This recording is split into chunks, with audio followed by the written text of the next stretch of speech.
What's going on, guys? It's another episode of DWE Radio, the radio that's not on the radio. But guess what?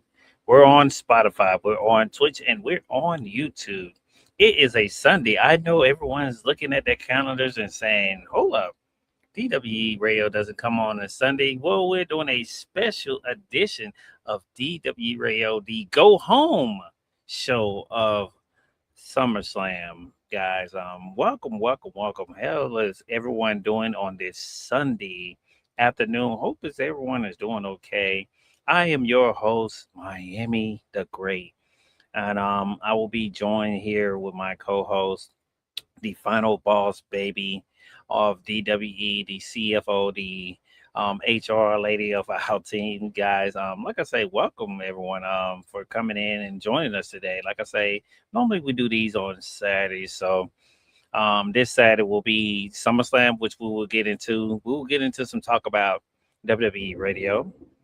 We'll talk about a lot of what happened on Raw, SmackDown, a lot of different topics. If you're new here, thank you for joining us, and give us a follow on that YouTube or X. We're on X. That's DWETV. My X is WWE WWE. Miami the Great 305 on X. That's me. On X is our DWE TV page on X. So please give us a follow over there on DWE TV on X. We're on YouTube. That's Talk It Up Podcast on YouTube, where you can catch Inside the NFL Mind of Miami.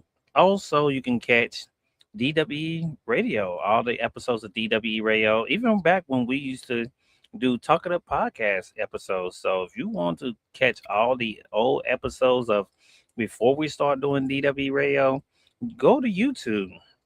If you want to catch all the DWE Radio episodes, go to Spotify. That's DWE Radio on Spotify, where you got all the episodes on Spotify, all the way up to episode 24. So if you miss any of our episodes, you can go back and catch all the episodes of that on DWE Radio on Spotify. So please go check that out for us and support us. We cannot do this without you guys.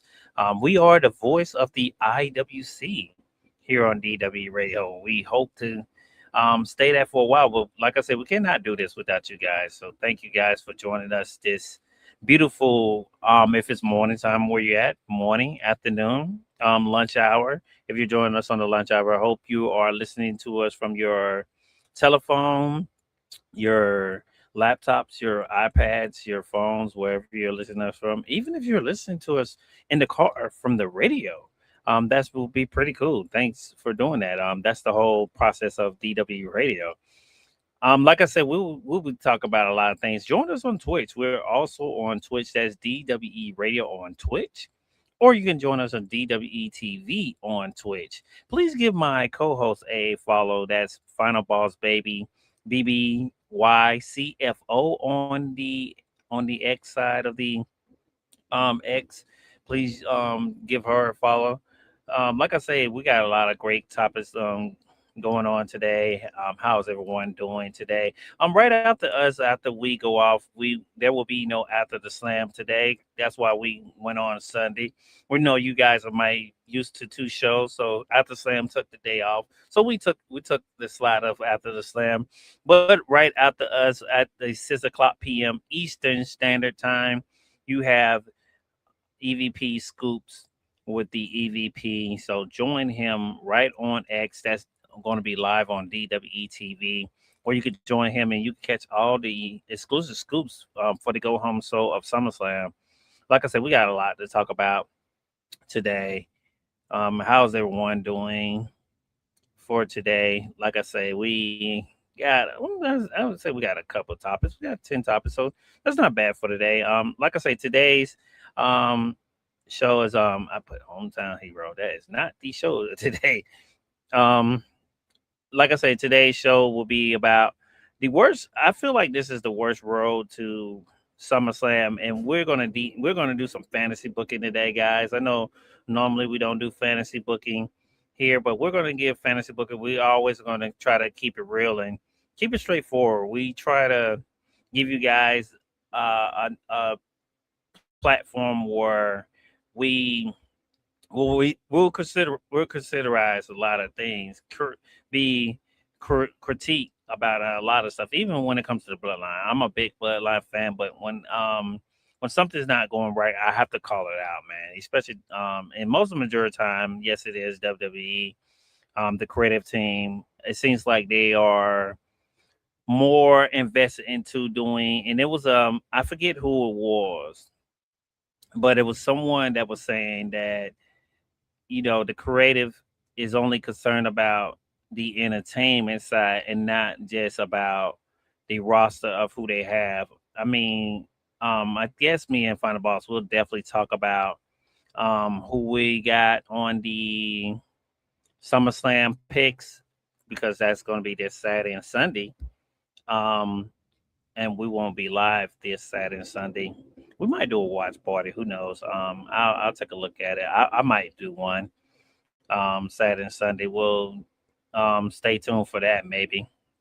But I think the one thing WWE is forgetting, and I think the big thing is, how did you forget to put Carmelo Hayes in the match between him and Trick Williams? Shouts out to EVP CJ coming to us live on his YouTube right there. So you guys want to go check him out on YouTube? That's the EVP show. Go check him out. Like I say, he will be live here around 6 o'clock p.m. for EVP Scoops. But I think I do agree with the IWC, the frustration about Hayes, Carmelo Hayes. Um, and like I say, I think I'll spill this before Final Boss gets on. Is I think the thing is that WWE has really forgot about what's up. That's the call, the man Anthony, our champion of DWE. Shouts out to you. And definitely I'm gonna give my opinion about some things that's going on with the women's division too. God, my God. Yeah, hey, you guys want to get some deep dives about the women's division? Join him on Wednesday.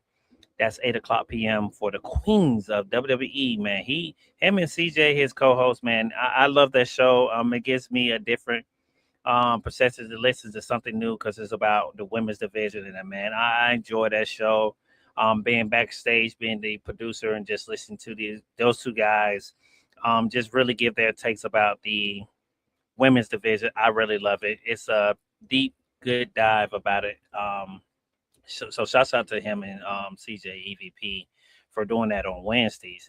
But back to Carmelo Hayes. I think the thing is about this is you kept him off of WrestleMania.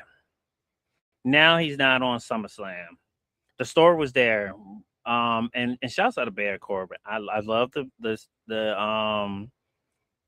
surprise. I didn't see it coming. Don't get me wrong. We knew it was coming. I thought it was gonna come at a PLE, but normally I've been noticing that they've been doing some returns on regular shows, which is that's okay. Um, that's cool. I mean, you don't wanna you kind of want to do something different. I think they didn't want to keep doing surprises on PLEs, which is that's okay because I feel like maybe that would have fatigue would have stepped in and people would have got a little tired of that. So that's cool. I mean, there's nothing wrong with that. I'm not going to call you out for something like that. But I feel like just the all in general, you kept Carmelo Hayes off of the WrestleMania card. He's not on the he's not on the he's not on the SummerSlam card. And I was saying to myself, I think I said this on my page. I think I was saying that Carmelo Hayes could be the next Swerve, man, because I feel like WWE did drop the ball on Swerve. I feel like he's a and maybe it's because I'm a Swerve fan. Maybe that's what it is. Maybe that's just it. That's my opinion. I feel like Swerve is a great wrestler. I feel like WWE really missed a hidden gem that they didn't see. And I feel like Carmelo Hayes can go down the same road. Don't get me wrong. I know they're saying, well, we're pushing Trick Williams, we're pushing Obafemi. Javon Evans seems like he's took a back seat for some reason. I have no clue why. I started to worry about him a little bit because they heat him up and then they kind of cool him down here and there. Like I said, I know these things like they're really big on Oba, they're really big on Trick. I feel like those two might be the two guys at the end of the day, because I guess they have the look, they have the body type, the body look, and things like that, which is that's pretty cool. Um, but I think the thing is this is that Carmelo Hayes reminds me of I know people don't like the little guys. I used to love the little guys. Shawn Michaels was one of my favorite people I love to see perform. Eddie Guerrero, those was little guys and they was like big stars. So I mean, come on. I mean, even you had Rey Mysterio be one of the biggest stars of his time, being the little big man. I mean, that was his whole story. And I know most of that was on the Vince McMahon. So we have to give him credit for that, for booking these small guys, because we knew how much Vince didn't like, small guy. He's like the guys that was pretty big, or a decent size. So I do give him that. But I feel like that you could have added Carmelo Hayes to this trick match. And shouts out to JD New York. I think he hit the nail on the head when he said you got Trick Williams in a match to be to face Sammy to be the number one contender to face whoever's going to win out of SummerSlam. And I do agree with that. I don't feel like Trick should have been in this match. Hey, I mean, I see you giving him opportunity, but he's already tied up into a story. And you could have went in different directions. Another example is it seems like people forgot about the story they was going to do with Tiffany. Even though I know there's a lot of people saying that okay, Rhea was hurt and that kind of off track things, but okay, you could have still let someone else win that match. You could have let Blake Moreau interfere. You got Jesse Jane now seeming like she went from wanting the world title to now wanting the United States title. So it's kind of confusing. It's like okay, we went from that to that just because I guess, and you gave Nia Jax two chances to be in this match, which I feel like they should have maybe did. I thought it was gonna make Jesse Jane be back in the match. Shouts out to them putting Jillian in a slot where it's gonna be Jillian and Last Legend this Friday for the last slot, which I'm not gonna lie, I feel like it's gonna be Last Legend. We seen how Lash did for Royal Rumble. She's just coming back. WWE seems like she's real big on Lash. I feel like Lash could be the last person. I would be surprised if they go the Jillian route. It seems like they're not too high on Jillian so much. But Kalani James is in this match, so they could add maybe Jillian, but I don't see them doing that because I mean, right now, like I say, WWE doesn't seem like they know what stories they are telling, or they.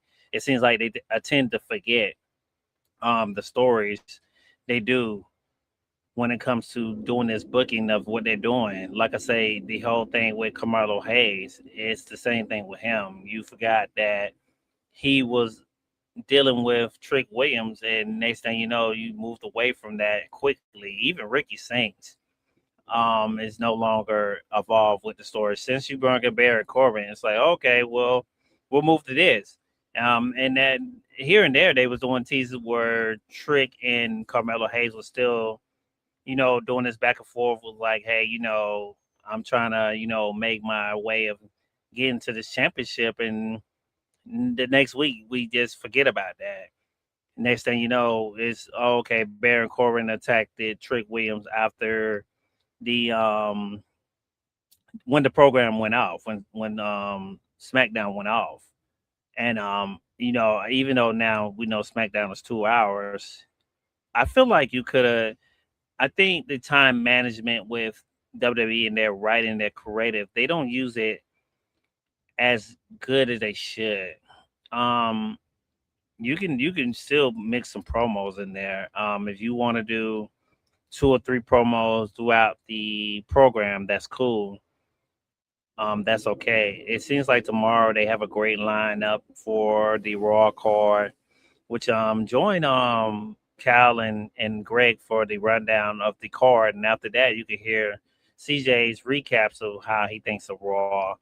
I'm hoping the last two Raws have not been good. They have not been okay. Um, Even with the bloodline stuff, I mean, and me and Final Boss, we talked about what could save that story. And more, I think about, well, really, Final Boss made a great opinion about what could save that story. And I feel like what she said was very true, that one thing could save that story is bringing in someone new, a new face, a new person, and maybe that's Zilla Vatu. It seems like they have moved away from the Tongans, and it seems like they have made Solo a babyface, which that's cool. I said it a lot of times. Solo needs to be by himself for a while because since he came and debuted in WWE, he's been with a group. Even they gave Jacob time to be by himself. Jacob was by himself um, longer than Solo right now. So I say if you want to do that same time, I think Jacob was maybe by himself for maybe a couple months, maybe. It was quite a little while. Then they put him back into the story of being with the Roman Reigns stuff. Roman, I know, has only had two fights with just Jacob, and that's it. And now we're going into this SummerSlam feud with Seth Rollins, which I did like. I do, and we're going to talk about that too. We're going to talk about the whole thing of Seth Rollins and stuff once Final Balls gets in here, but we're definitely going to talk about that, which I might get into because she's coming in here a little late. But let me see. Let me read Cal's comment. He says, "I'm glad that Julian is getting a chance, but Blake in the backstage segment, in a perfect world, Blake and Tiffany should have happened at SummerSlam, but Rhea injury changed plans for a lot of women." I mean, yeah, but my thing is this: do you really got to have Tiffany in this fight in the ladder match? I don't think you don't. I mean, they could use that as an excuse, but you don't have to have Tiffany in this ladder match. You could have went a different route. You could have. I mean, you could have still had Lash, and you could have had Jesse Jane in there. You could have did that route. I mean, Jesse Jane was right there. Why not let Jesse win? Let Tiffany have another match. Put Blake and Tiffany in a match. You could have even put if you wanted to put Johnny Gargano's wife in it. If you wanted to, add that story because Blake has been attacking mostly Tiffany, her, and I think she attacked someone else if I'm not mistaken. But you could have did that. I mean, I don't feel like that's an excuse that Rhea changed the plans because Tiffany is a United States champion. So, and you had Jesse Jane right there. You could have let Jesse win. I mean, you let them, and you already must have knew the plans because Kyle was maybe the only one that called it for Saturday night's main event for the Fatal Influence to win the titles. And if you knew that, that would have been a great story because guess what? You would have had Jesse win. They win the tag titles. I would have thought, okay, well, going in, maybe Jesse's going to maybe possibly win the title. They might going to put all the gold on the Fatal Influence team. That's what I would have thought. And then you could have caused another situation where you could have had Tiffany. That would have been because it was, I guess, it supposed to be like 13 matches, maybe 12, because I think it's like 11 or 12 right now. But you could have had Tiffany face Blake if you wanted to. They just wanted to do Blake Monroe, like I said, they could have did an interference. They could have did something where she not interference because I mean, hey, they did it with Charlotte Flair, and then they was like, oh, the winner is this person, which was that was bad, crazy booking. Which I think that will maybe do something down the line with maybe Nia Jax, maybe Nia will be taking on Jade or Charlotte once they done with this ladder match. They probably want to add something on to that. That's cool, but like I say, I don't feel like the real stuff. That's WWE. Don't give me that excuse. You had Jesse Jane in the same match as Tiffany. You could have had a pinner. You could have had a pinner. You if you didn't want her to look weak, had Blake come out. I mean, like Kyle said, you've been having Blake Monroe backstage, doing segments. Put her out there on the camera. Get the crowd, see what the crowd reaction. Get it. If you have her as this heel, and I guess Tiffany will be going in as a baby face. Have her beat, even have Blake. If you had Chelsea Green out there for a little while, have Blake beat up Chelsea, and then beat up Tiffany. You know what I'm saying? So you could have did both. And then, that maybe have Blake beat up Tiffany. I mean not Tiffany, but Chelsea Green. It distracted Tiffany and Jesse Jane did the roll up. 1, 2, 3. There's your match there. I mean, there's no excuse for WWE to be saying, "Oh well, Rhea's hurt. That's why we did this." Tiffany's your United States champion. You had her and Jesse Jane take on each other. What are we doing here? I mean, come on, W. You can't. I mean, I know y'all are really good with pivoting and coming up with good. I would say a strategy lies, but that one right there didn't fly with me if that's the one they want to go with. I mean, that's just me, but I would not take that line in consideration. If it was me, guys, I just think that that's not the case here. Let's read one more comment here from Cal, the man Anthony. Like I say, that is our DWE undisputed champion right there from our predictions for DWE. So shouts out to him. He says, yes, Blake could have caused Tiffany and Jesse could have been in the ladder match and Tiffany could have faced Blake for the United States Championship. Yeah, I mean, because it was right there. I mean, y'all had them both in the match. I can see if Jesse James was in a different had a different opponent, then I would have been like, okay, you know what, maybe. And I know they want, and it's not like they're going to say, oh, we was worried about keeping Tiffany off the card. It was her hometown. You got 2 nights. You got, and we're gonna go down this card. We got some weird matches for this card. I mean, you got um Dominant facing Danhausen. I'm like, I don't.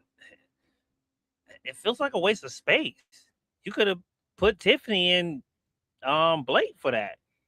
I think I would have chose that. I would have chose a women's match over that. I mean, so it's crazy that you want to do that and put that. I mean, it's just, and maybe that's me just out here just maybe fantasy booking and just putting something perceptive. But I mean, this is my thoughts, Kyle. I can't wait to hear what you're going to say on Wednesday because I feel like you do real good when it comes to these women segments and women stuff. And I sometimes I feel your frustration, but I mean, it was just there. That I feel like just saying, "Oh, Rhea was hurt.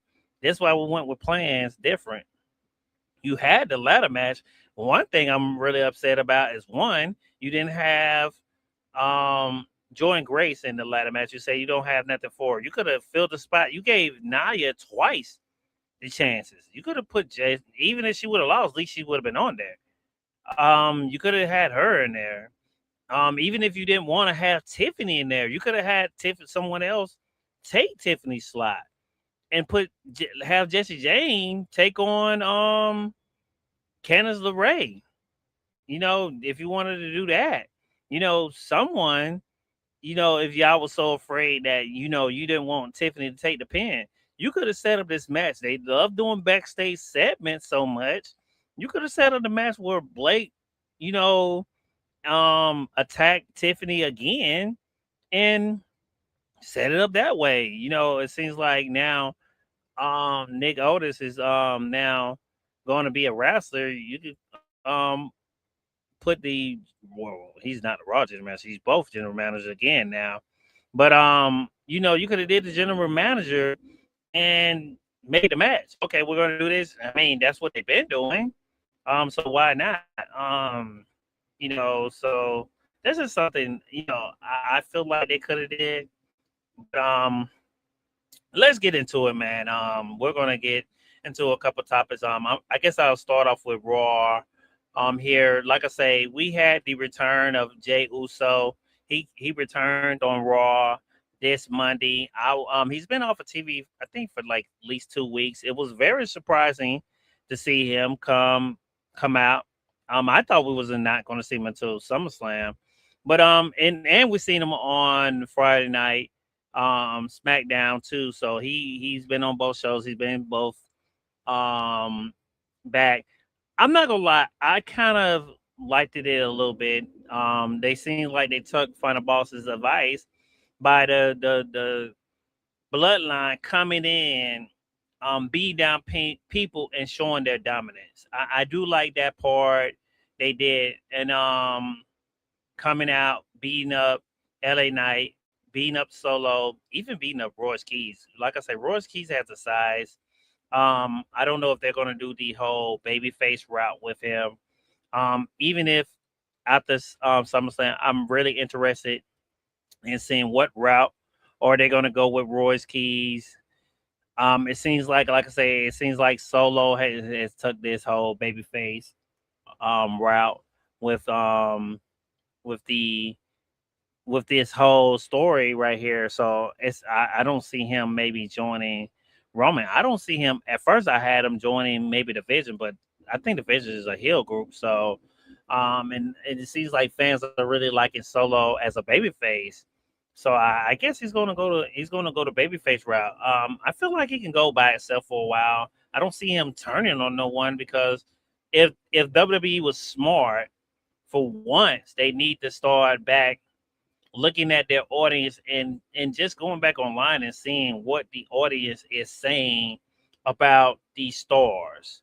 And people are really gravitating to Solo being this whole babyface. So this whole thing of going into WrestleMania, SummerSlam, 2 nights of SummerSlam, like I say, it's okay. I don't know what to suspect for this to come out. At least we get to see Jacob back in the ring because I knew. I don't know if people was knowing that. I think he was dealing with a injury a little bit. It wasn't too crazy. I guess I don't know. It wasn't something too severe to keep him off of TV. Thank God. He has been doing a little stuff, but I think we need to start getting Jacob back in the ring. He has been doing house shows. We need to get I mean, Jimmy and Jay have been in the ring doing a couple of matches, but I think we need to get Jacob back in the ring too. And that does has me going off to my next topic here, which is I feel like we did get a backstage segment with Seth and Jacob. And I guess my question was, will we get Seth versus Jacob after SummerSlam? Because it seems like that's what WWE teases. Hopefully, and it is just another thing too. Once they start a story, it seems like they get amnesia. They get amnesia quicker than anyone. But I did like the back and forth between Seth and Jacob. You just had Jacob take on Roman, who was a big star. Um, like I say, they can't say, well, we can't push two people at the same time because I mean you're doing Jacob and Oba, and they're both on the same brand. Why you're not doing Breaker? Yes, I've seen Unreal, and my God, Breaker should be a person that they need to um put back into something. I mean, him being a tag team champion, I don't know if they're waiting back for Bronson Reed, which Michael Cole did say on commentary that he'll be coming back real soon. We don't know when. Um, Most of the joy time at SummerSlam, we do get a lot of returns, or we get two returns. Um, I think I'll save my who I think may could possibly be coming back, or I wouldn't think it would be a surprise return, not just yet, because I wouldn't think they would do that unless I guess a surprise return will be a return of someone who have we haven't seen in quite some time. Be the same thing, but I feel like with Seth and Jacob, I do like the back and forth. You could do a lot of stuff with this, where Jacob is kind of like I said, I don't think Seth is going to win. I think Seth is going to probably lose this because they'll finally probably close the chapter of him and Roman. Can't wait to see what they're going to do this Monday tomorrow for the face to face, which I will talk about that here soon too. But I feel like that you know this could help not just Seth. This could help Jacob Fatu too. Jacobs he's a really great wrestler. Even when he was on the Indies, man, the guy, man, he could move for a big guy. Now he's lost all that weight. He's still moving the same. I do like the way he moves. He reminds me of a manga type of person. Back in the day, man, if anyone remember him, he does remind me of that. So I do think that they could do something with that, and maybe set this up. Now maybe Seth and Jacob will maybe have a couple matches, which is okay with me because at least Jacob is back in the ring. You don't have to hold everything off of PLE. You can maybe do a match, maybe do something weird, and then you know no one has to win. You can maybe cause an interference. You can do a lot of stuff where you can build this match up for the next PLE to have these two guys to face each other. I think the next PLE after this is Money in the Bank. Yeah, I think Money in the Bank. I could be wrong with August. No, well, what's in September? I don't know what PLE we got in September. So if someone lets me know, we got a PLE in September because it might be a PLE before September. Before we move along, let's read the comment from the EVP show, which is better known for EVP. CJ says Triple H loves Tiffany, but be surprised if they don't get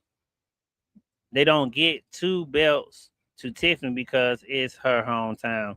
Yeah, I know that, but I don't think so.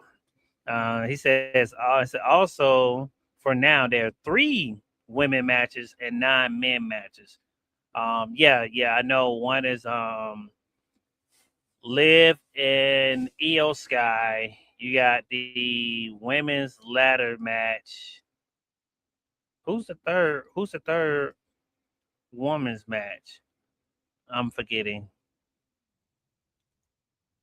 Am I forgetting someone? Okay, I remember the ladder match. I remember the Liv and Io. Who's the third? Who am I forgetting? Why am I forgetting somebody? See, that's bad. I'm usually not forgetting somebody. Who am I forgetting, guys? Remind me. Um, let's move on to the Roman and Seth face off. So far, like I say, this is the go home show. Of course, it might be. We seen a beatdown last time. We might see Roman get the upper hand. On this one, maybe. I don't think we should. I don't think we should get like maybe a beat down. I really want to know because the last promo, Roman did very good. Roman's in his bag. I've been telling Final Bosses I really like the way Roman did his promo with Punk, and Punk is really good on the mic. Don't get me wrong. Maybe Punk, Cena, um, The Rock. I do have to get The Rock his flowers. Those are guys that you got to bring your A1 game to the front of the whole promo when you're doing the promo. But Roman's been, man, he's been doing really good, especially for a guy back in the day that, and I think it was a lot of times because, someone else was writing his promos. But now, man, I mean, this is if you look at that Roman and look at this Roman, it's two different Roman Reigns that we got. And I feel like here, I really want to see what does Seth Rollins, how is he going to um bring it? I need to see Seth bring that next elevation. I mean, of course, Seth is jealous and this and that, and it's like your ex, and I love these guys, but I think Seth needs to bring something that we never seen when it comes to this whole promo dynamic when it comes to Seth and Roman. Like I said, these two guys, man, I have respect for both of them. They was in the Shield. We all know John Moxley, better known in WWE. He was known as Dean Ambrose. John Moxley has done, man, some incredible things. These three guys, man, when I say they're at the top of their wrestling game, and I know John has done more than Roman and Seth, but still, in total, put them all three guys together. I can't think of guys that have done great like that. They've done great in different. Well, John Moxley's doing great in his company, but Seth and Roman are still those top guys. Even if Roman doesn't want to admit it, yes, Roman is on a different level, but I always say this, and as much as I love Roman, Roman's my guy. I love Roman, but even me, and I know this might, and Roman said it in the promo. He said, that used to keep me up at night, but I think if Seth never, and I mean, of course, people have injuries, and sometimes it does cost you a little bit, but Seth is maybe a great example of a person being injured and still can be that top guy. I feel like Seth, if he never got that first leg injury, I always ask myself, what could have been? Because he has had a lot of opportunities too. Don't get me wrong. Roman has main evented all these WrestleManias, but I kind of say to myself, would that have been the same? Because really, Seth, I mean, even if Roman doesn't want to admit it or not, Seth was the guy. They wanted Seth to be the guy. This group was made because of Seth Rollins. Let's just be real. We all knew that the group of the Shield was made because of Seth Rollins.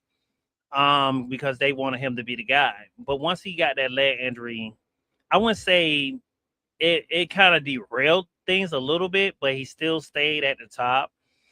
He still kept himself relevant. He elevated himself. He still kept himself in the loop. So I do give him Seth Rollins that. I love maybe one character. I don't like the Messiah gimmick. I'm not a big fan of it, but I love the Seth Rollins visionary gimmick. Um, I love the way he's going back, not wearing the silly clothing. It looks like he's going back to that visionary Seth Rollins, which I do love. That's the Seth Rollins I fell in love with. You now see him with the straight black. He's wearing the whole black hair. I love that Seth Rollins. That does give me a great feeling like this match could be, man, probably one of the great matches. A lot of people, I did do a post on my page where a lot of people don't remember most of these matches between Seth and Roman. There's a couple TV matches, guys, where they had that we don't talk about. A lot of people talk about their pay-per-view matches or PLE matches, pay-per-view back then, because it goes way back when they was on pay-per-view or on the WWE network back in the day, where we talk about those matches, but there was a lot of Raw and SmackDown matches that still ended either in the interference or no DQ. Now it was a lot of times that Roman did get and I had to watch this video and I didn't think about it because it happened on a regular Raw or SmackDown. I was like, that happened? and Roman actually did get a win on him. But I guess they're going into this story saying when the title's on the line, which I think that's what Seth did say, and that is a great point because I think every time the title's been on the line between him and Roman, Seth has always won. Except the DQ when Roman did at the Royal Rumble because he didn't want to let go the guillotine at the Royal Rumble, and Seth had his hand on the ropes, which was I feel like they didn't capitalize on. I feel like they should have did another match between those two. Even though they probably didn't think that this was going to happen, I don't think this was in the cards. I don't think no one was planning that far ahead. But I feel like they should have capitalized on that. You could have did this match a couple times. These guys got crazy history with each other. I mean, you can't deny it. For this to be the last time and last chance, man, I'm not gonna lie. It's gonna be one of the probably maybe WrestleMania. I'm hoping WrestleMania feelings for SummerSlam. I'm hoping. Um, and that's good. That's good for these guys to do that. Like I say, two great performers. Um, I feel like they still got a little more in the tank. I don't feel like they're at the end. They're coming to the end, but like I say, these guys are great. And Seth Rollins did say right. There's a lot of new young guys that are like how we was, and they're here to take our slot, which that is true. And it seems like these two guys will elevate that next generation to be the next guys for these two. So shouts out to them. Let's get to some comments. Ooh, shouts out to Stampede, my boy. He says AA and WWE World Collide is 2026 September the 26th. Yeah, I did see that. I think if I'm not mistaken, Stampede, and correct me if I'm wrong. That's in Chicago, if I'm not mistaken. Is that the one in Chicago? And is that the one they're going to do? I think it's an AEW event going on that same day, or it could be another day. But is that the same one you're talking about? Let me know. I think that's the same one. I think I had seen that online. A lot of people saying that, but correct me if I'm wrong. Kyle here said that the 6 women tag team Paige and the Twin Bellas versus. Okay, that's the one. Thank you, Kyle. I don't know why I didn't think about it. You know why? Because they just announced it. That's the one. Because I was like, which matches am I missing? Which and I think I know why, because you was like, oh man, Paige need to go by herself. But like I said, I'm gonna say my my thoughts about that if my co-host come in here, because man, I got so many thoughts about that match, because and shouts out to the Bellas, Brie Bella and Nikki Bella. Nikki coming back. We're definitely going to talk about Nikki Bella here in a few here too. Let's see. We got another comment from Stampede, the encyclopedia we call them. Off of the 3 members of the Shield, for how would rank for the total of their career. John is 1, Moxley is 1, Roman is 2, and Seth is 3. Yeah, and yes, I do have to agree with that, because Mox did so much, man. I think he's, if I'm not mistaken, I could be wrong. I don't know if it's him or Jericho, but I think it's him. I think he has won maybe damn near every major title there is on maybe almost the big industry in indies promotion. I could be wrong. It might be him or Jericho. I'm pretty sure. I thought I heard that. I might have seen that. I could be having my information wrong, but I know he's won some major titles in the indie scene, man. And Mox, man, I'm not gonna lie, especially when he first left, man, that man was grinding, man. So especially New Japan and stuff like that, man. I mean, yeah, I do got to give Mox his flowers, man. Like I say, there's 3 Shield group, man. When you think about it, man, these guys have had a tremendous career. They have nothing to be ashamed of.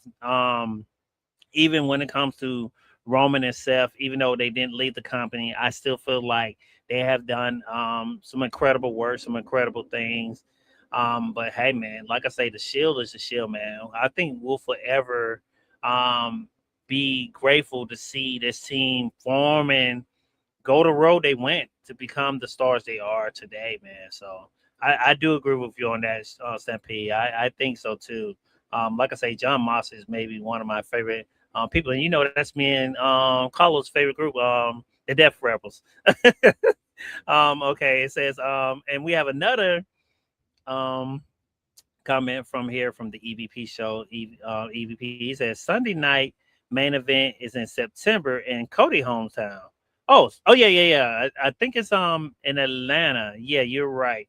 Um, that is in September. I might be going to that. CJ, wink, wink, not, not.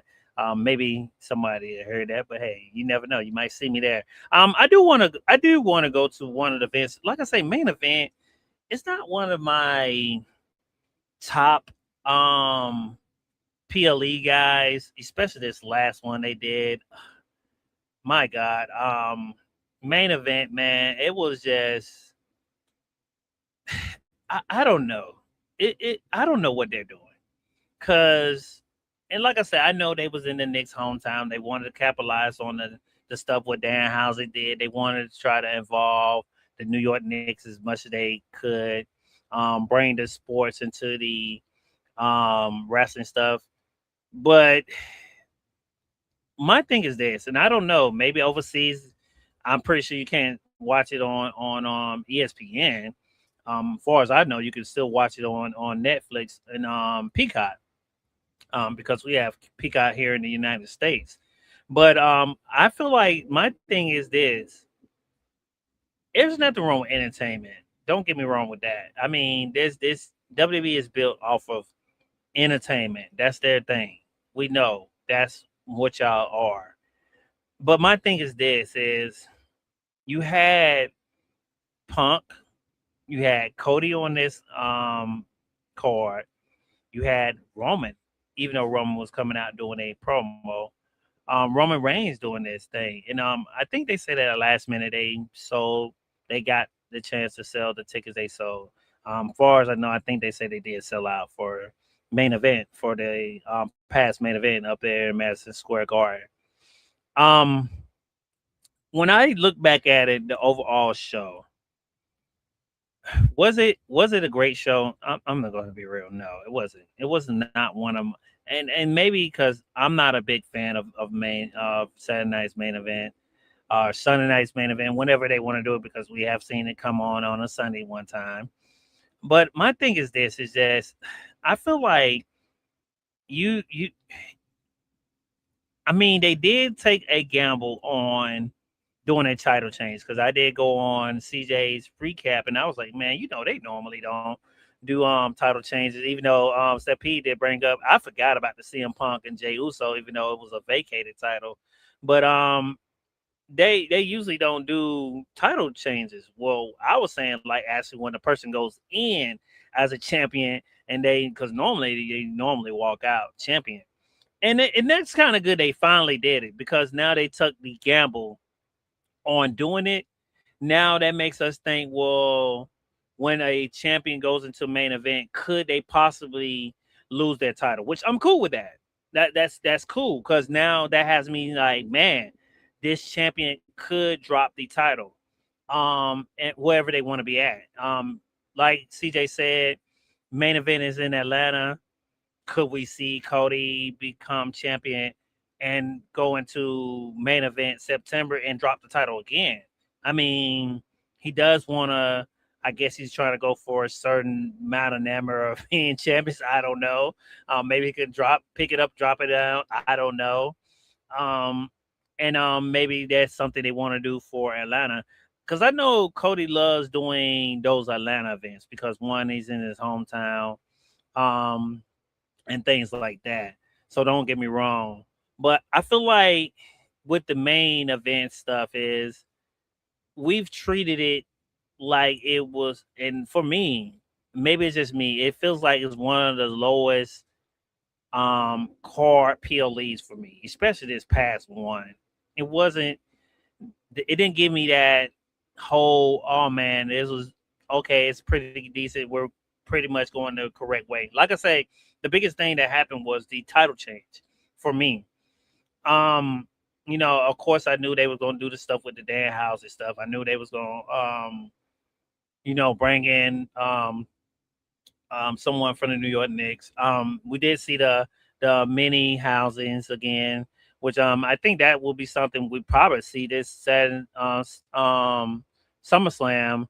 And I do agree with people. I feel like they're really, really they're trying to milk this damn house and stuff, and I think it's starting to burn out a little bit. I gotta tell you, W, you gotta kind of step off the gas a little bit because y'all ain't even on the gas no more. You're on a rocket ship now, and you're burning it out quick. This is maybe one of your money makers because once this is going, I'm trying to look around and think who else you have. I mean, Rhea's not around. Um, you know, you don't have you have the Bella twins, but you don't got Becky. Becky's not back yet. You don't have the Bianca's Belairs. Um, could we possibly see AJ come back? We did see her in New York. Maybe she can be coming back soon, but I mean, how long will she be staying? I think that's the question that we got to ask when it comes to AJ Lee. I mean, can AJ Lee still bring in the people that she used to? Maybe there are probably still a lot of AJ fans out there. Um, I mean, you still maybe. I mean, Liv. I feel like you should put her maybe by herself or do some. You got to give her something. If you're not going to put her by herself, give her some opponents. Give her a decent storyline where she's facing someone. Give her a opponent. You know, maybe Stephanie Valkyrie is coming back soon. Who knows? We did see her in New York, so there's that too. But like I say, there's just things that, like I say, main event for me, it was not a great show, guys. I did not enjoy it. It was not one of the greatest shows on earth. Yes, okay, so that's what Stampede said. That's I figured it was. He said all out. It's the same day in Chicago, and all out is normally one of AEW's big shows, and it's in Chicago. I think that's one of the places they used to always go back in the day. So they should do very well there. Um, do I feel like AA could beat them? I mean, AA is okay. They're doing pretty good Booker wise. Shouts out to Undertaker. Um, he's been doing well. I feel like it's if when it comes to Booker of the year, it's gonna come down to him or Tony Khan. I feel so bad for my boy Shawn Michaels because he missed his window of opportunity long time ago. I feel like he was robbed one year. I'm not gonna lie. They gave it to Triple H when they should have gave it to Shawn Michaels. I knew Tony was going to win in last year. It was no shot of doubt. If Tony didn't win it, I was like, okay, there's something going on in the water because he had it in the bag. Come on, I mean, you got to give flowers what flowers do when it comes to AEW. So, yeah, shouts out to that. But yeah, like I say, all out, man. I know that's one of their decent PLEs, man. So I mean PLEs, pay per views because they do pay per views. I didn't mean to say PLE. You know, God, with these PLEs and pay per views, Jesus Christ, we need to just let's everybody just stick to one. um, let's get to another comment. Thanks for that, Stampede. I knew it was one of them. I just wanted to make sure. I knew you knew. Stampede said here, he said Moss is the only wrestler to hold the WWE World's Heavyweight title, the IWP, the IGP World Heavyweight title, and the AEW World Heavyweight title. Maybe that's what I was saying. I think that's what someone was saying. I think that was one of the. I think it was that was the titles that someone was talking about. I think those was the major titles that I did hear someone say. I heard it so long time ago, Stampede. I knew you would know what I was talking about. So shouts out to Stampede. Like I say, this guy knows what he's talking about. So y'all give him definitely a follow on X. So guy definitely knows what he's talking about. Let's go to CJ comment here. It says those a Sunday night main event is in Georgia before World Collide. Oh, okay. So World Collide is on a Saturday. Okay. That's interesting. So it must be on a Saturday. When are they going to do that? I know it's got to be coming soon. When is the AA Mega that Mega Champion? I'm not Mega Championship, but the um it's sort of like WrestleMania for AA. What's the name of the PLE? It's the Mega Mania or something like that, I think. For AA. I thought that was supposed to be a big thing. I haven't heard about it. They gotta be having a PLE soon. I think maybe it's the end of the year. Maybe that's why they haven't brung it up. Who knows? Yeah, shouts out to everyone who put the comments in there. Stampede, CJ, like I say, those guys, they definitely know. I be in and out on some of the stuff. I know it's a PLE. Let's see, Triple Mania. Okay, thank you, Stampede. Yeah, when is that? It seems like they ain't brought that back up. Maybe it's the end of the year or something. Maybe it's too early to bring it up. But I knew they said it one time and then they just went off with it. You know how WWE does. They say one thing and then they seem like I told you they get that amnesia, man, and they'll feel like it's something no more. They just like, all right, we ain't gonna talk about it no more. Um, let's get into some more talks about like I said, let's get into some more talks about Raw, guys. Like I said, Raw, it wasn't I wouldn't say it was not too bad before I move on to SmackDown. Raw was pretty okay. Um I'm not gonna lie, I've been glancing at a lot of collision lately, a lot of dynamite lately, and I'm like, man, they're doing pretty good over there.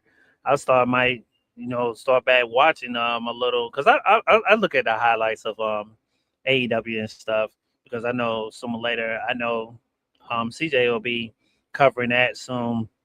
So I glance in and glance out of it now and then. Shouts out to Kevin Knight, man. I mean, man, they're really pushing that kid, man. Um, I I mean, hey, he's really going to be something. I mean, they're doing really great with not just him, Andrade, even with what's his name? Jeez, I can't think of his name right now. I still see him doing stuff with the Darby Allen stuff. I love what they're doing with the Cowboy. Y'all know I still call him the Cowboy. Heyman Page. I love Kenny being back the champion, man. That really, I'm still a little shocked about that. I don't know but I think that I wondered did that have something to do with MJF getting hurt earlier before this match. I wondered was that decision made because of that.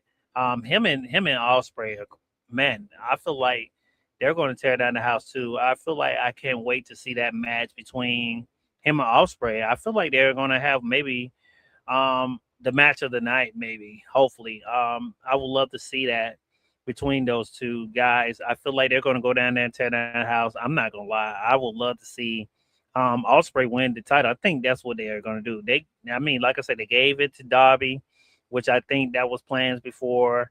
I'm pretty sure they're going to give it to Osprey, which I know that's what was in the plans in the past, and I'm pretty sure they're going to do it now. So I'm pretty sure Osprey will win this title. I think that will probably bleed into the Death Riders stuff later on down the line. We'll have to see, man. Like I said, I watch it here and there, now and then. Just want to see the way they're going and direction. Just try to peek in and peek out and see what's going on. In that. Let's see. It says I'm here on the YouTube side, and Triple Mania is usually in September, I believe. Oh, okay. So I mean, if it is, I mean, well, because I know, I think AA had a event yesterday, if I'm not mistaken, because I did see a billboard. I did see Dominic joining Omos and the manager that was with the other guy. I don't know who's the manager is because I really don't watch AA like that. But that was and I figured they was going to maybe do a turn on American Condo. I figured that was going to happen. They're trying to make him be maybe one of the biggest baby faces in AA. Which, hey man, shouts out to them for doing that because I mean, you got to get some type of heat on Dominic Mysterio because when he first came to AA, I mean, those cheers was like you would think Stone Cold came out there or something, or The Rock. But lately, I think he's finally has been getting the boos. Down there, at AA. Usually, you gotta, I'm glad they made him a heel. Finally, he's healed on both on both sides, WWE and AA. Finally, because at first they could not get no one to boo that guy. Man, it was crazy. But yeah, it's something that I would love to see. Like I said, I knew they said something about it. I mean, September is quite some time, so if it is in September, I kind of see why they're not bringing it up because they probably don't want to start. We'll probably start hearing about it once we start getting into the August month, and we'll probably start hearing about tickets and stuff because I think one is in LA and the other one is in Mexico, if I'm not mistaken. I think one is on in September. And I think the other one is December. They're going to do two separate ones. So I do know that, but if it is in September, I know one is definitely in December. So definitely gotta check on them. Let's see here. I think Stampede told us what day. Okay, so Triple Mania. Okay, September the 11th in Vegas. And okay, so one is in September. Okay, so September the 13 is the one in Mexico. I thought it was in December. Maybe I was looking at something else. Okay, I thought they was both in both months. Shouts out to Stampede. Yeah, so one is in September the 11th in Vegas, and then they're doing another one and on the 13th in Mexico. So man, that's kind of um one day, and then they're gonna be down there on the 13th. That'd be pretty cool, man. Like I say, Triple Mania, they was hyping it up.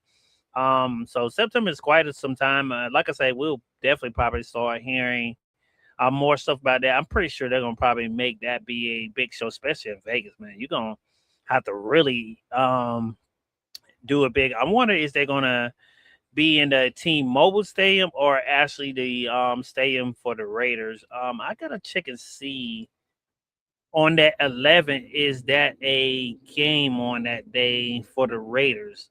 I have to see. I think they have a game on that day, but I have to see. I'll check and see. Definitely. Stampede said Osprey and the Death Rebels also have a ongoing storyline with the United European NP NJPW title, and Will Osprey is the member of both factions, and Andre is the member of the United European. Man, I love what they're doing with Andrade too, man. I mean, he's back on it. I hope.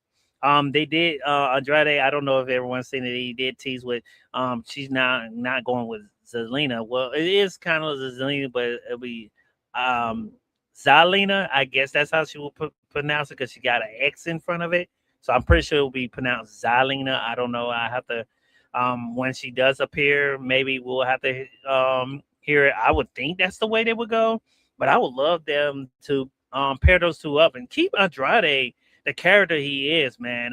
Even if she does pair up with him, I would love to see that with those two.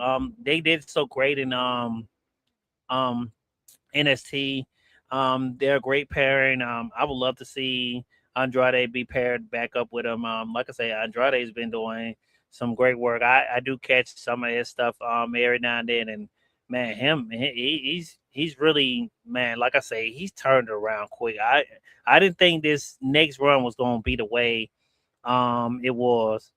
He said triple A, Miami AA. Yeah, you know what I mean. He said B triple A. I say AA. Look, I'm thinking about attitude adjustment. Leave me alone, Steppy. He said, "Hey, look, I'm trying to judge see the people." Man, chance out of Steppy messing with me. He said, "AA, Triple Mania." Oh Lord, luxury. Okay, shoot. We going to a casino. Oh, it's gonna be in a casino. I guess that's what he's saying. Okay, That's what's up. That's pretty neat. That's what's up. If that's true, that's what's up, man. Shouts out to WWE for doing that, man. You can get the gamma and watch some wrestling all at the same time, man. That would be fun, especially in Vegas. Like I say, Vegas got some great spots where you can gamma in, man. I've been one time. No, I've been twice.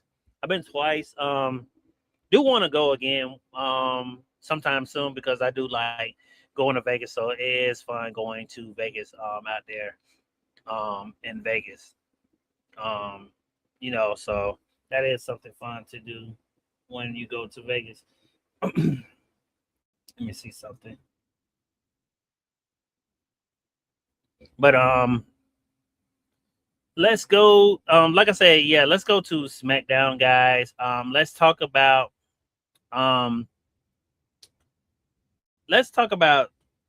Sami Zayn. Man, Sami Zayn, the promo that Sami Zayn did on SmackDown, man.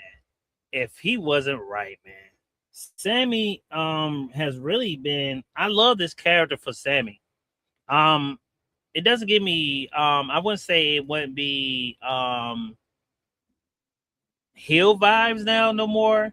It's just like, people are saying that hey, he's right about some of the stuff that he's saying.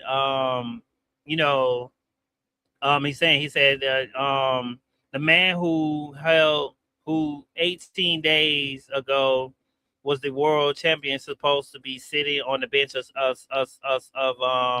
SummerSlam, and he's kind of right because at first I was like, a lot of people's asking what Sammy's gonna do. Giving him a number one contender match on SummerSlam is crazy. I have to look on Google and see when that last time they have done this for maybe a PLE pay-per-view where they did a contenders match on the PLE. We know they normally do it for I'm pretty sure you can find it for a Raw and SmackDown, but for a pay-per-view or PLE, it's probably quite some time. I wouldn't be surprised if it was some time.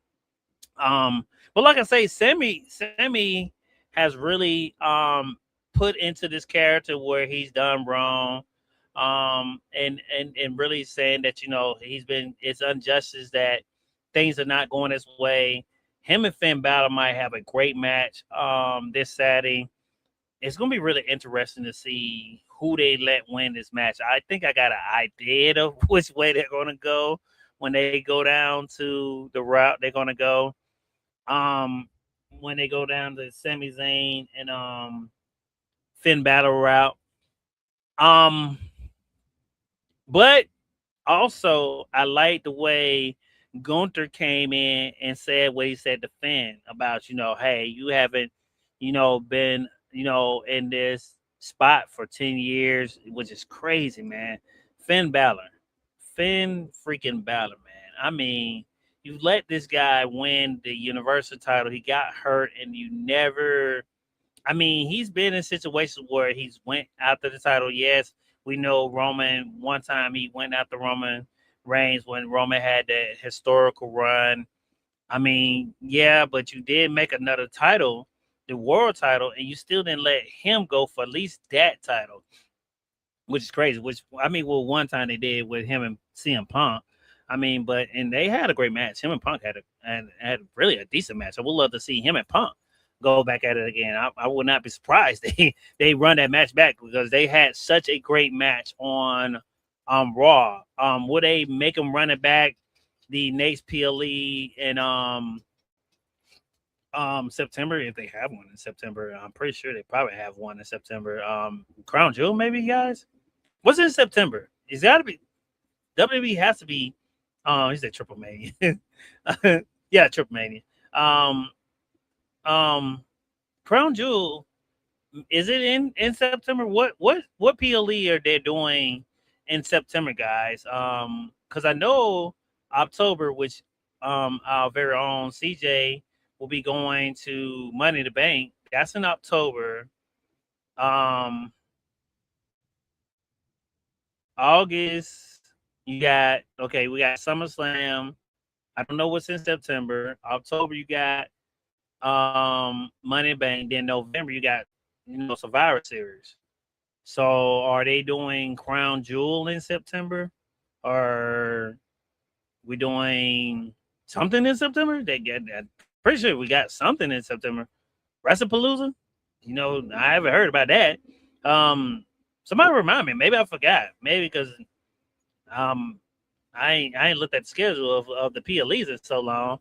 But like I say, Sammy is very correct about some of the things that he's saying. He's the best man to be the voice of really kind of be the voice of voices. He's really getting over with the IWC. I really see the IWC responding to Sammy very well. Most of the stuff he's saying is, I mean, if this is like just him speaking from the heart, let him keep doing this. I think this is the best version of Sammy right now. I don't see no indications of him. At first, I was like, maybe they'll probably put him back into the bloodline, but I don't see him going that direction. It just seems like they're really giving him a great character of being frustrated, of being done wrong, and nothing's going his way. Like I say, really interesting how they're going to do this with Finn Balor because I don't see Finn being a heel and maybe costing Sammy. I'm pretty sure it might be a clean finish. I don't see no one interfering, on both sides. Because yes, at first the MFT was having maybe they'll probably interfere because they was having a little problems with Finn, but it seems like they moved on from that, and they're going a different direction. So it doesn't seem like they're really focusing on Finn Balor no more. Which I mean, who knows? It's TKO. They can bring it back up where, oh well, y'all forgot about this though. We didn't, and then maybe something like that. Who knows? It's WWE. Who knows? Okay. It said Cal says just gonna be Saturday night's main event in September. Okay, so that's the that's the PLE for September. Wow. Look how far WWE has came. Wow.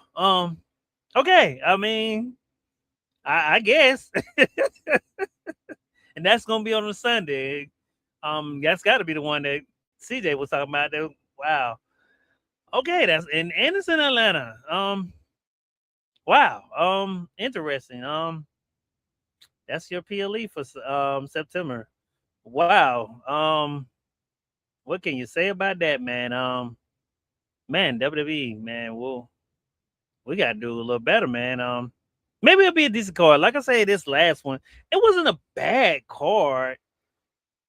It's just the last one wasn't overall. It wasn't the writing wasn't great. I feel like if they are using Chat GGPT or whatever you're using, stop using it because it's not working, man.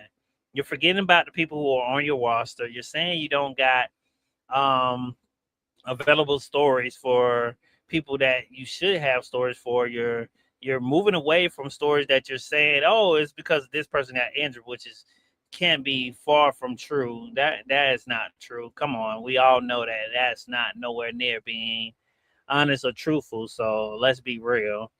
Um, you know, and then you just and yes, you're hyping up this Tom Brady and Logan stuff. They kept showing that, but that might won't happen until what maybe um next year. Maybe I mean could happen at Survivor Series. Who knows? Because I think Paul will be ready by then. He wasn't in his sling, so and his guy has been um re, recruiting fast. So give it up to him for being really committed to trying to get back into the ring. So shouts out to him for that. But like I say, the whole thing with Sammy is like, I do like the way their direction they're going with Sammy and the stuff they're doing with Sami Zayn. I feel like ESC is right about the promos he's doing. He's doing great work. We'll have to see where he's going to go. I definitely think that they may have him lose to just keep building on to this character because, like I say, they might run Finn and CM Punk again, one back one more time. So who knows? We'll have to see. um, with that. Let's go to the next topic, which is will Gunther end Nick Otis' career? Can will Gunther end Nick Otis' career before it even started? From what we learned yesterday, I mean not yesterday, but Friday, is um Nick Otis has really gave up his position of being the general manager, and it seems like the way they're putting it is he's now once he does his match, he's gonna be officially a wrestler. I did hear things about this way long time ago. It was with Nick Otis and even the Raw general manager that they did want to probably do one more run, but I don't know. I was pretty sure Nick Otis probably said he wanted to do something with him and Cody. Him and Cody does have history. They have wrestled each other one time before. Um, so maybe this is what is going to be when they how they set up things between these two characters. I'm pretty sure it'd be really interesting in seeing Nick. Nick looks like a pretty big guy in his suit. Um, I would love to see him fight. I never seen him fight before because he's always been on the Indies.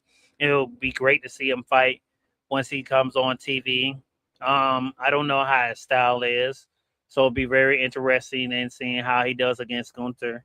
Um, I think he will. I think he will win.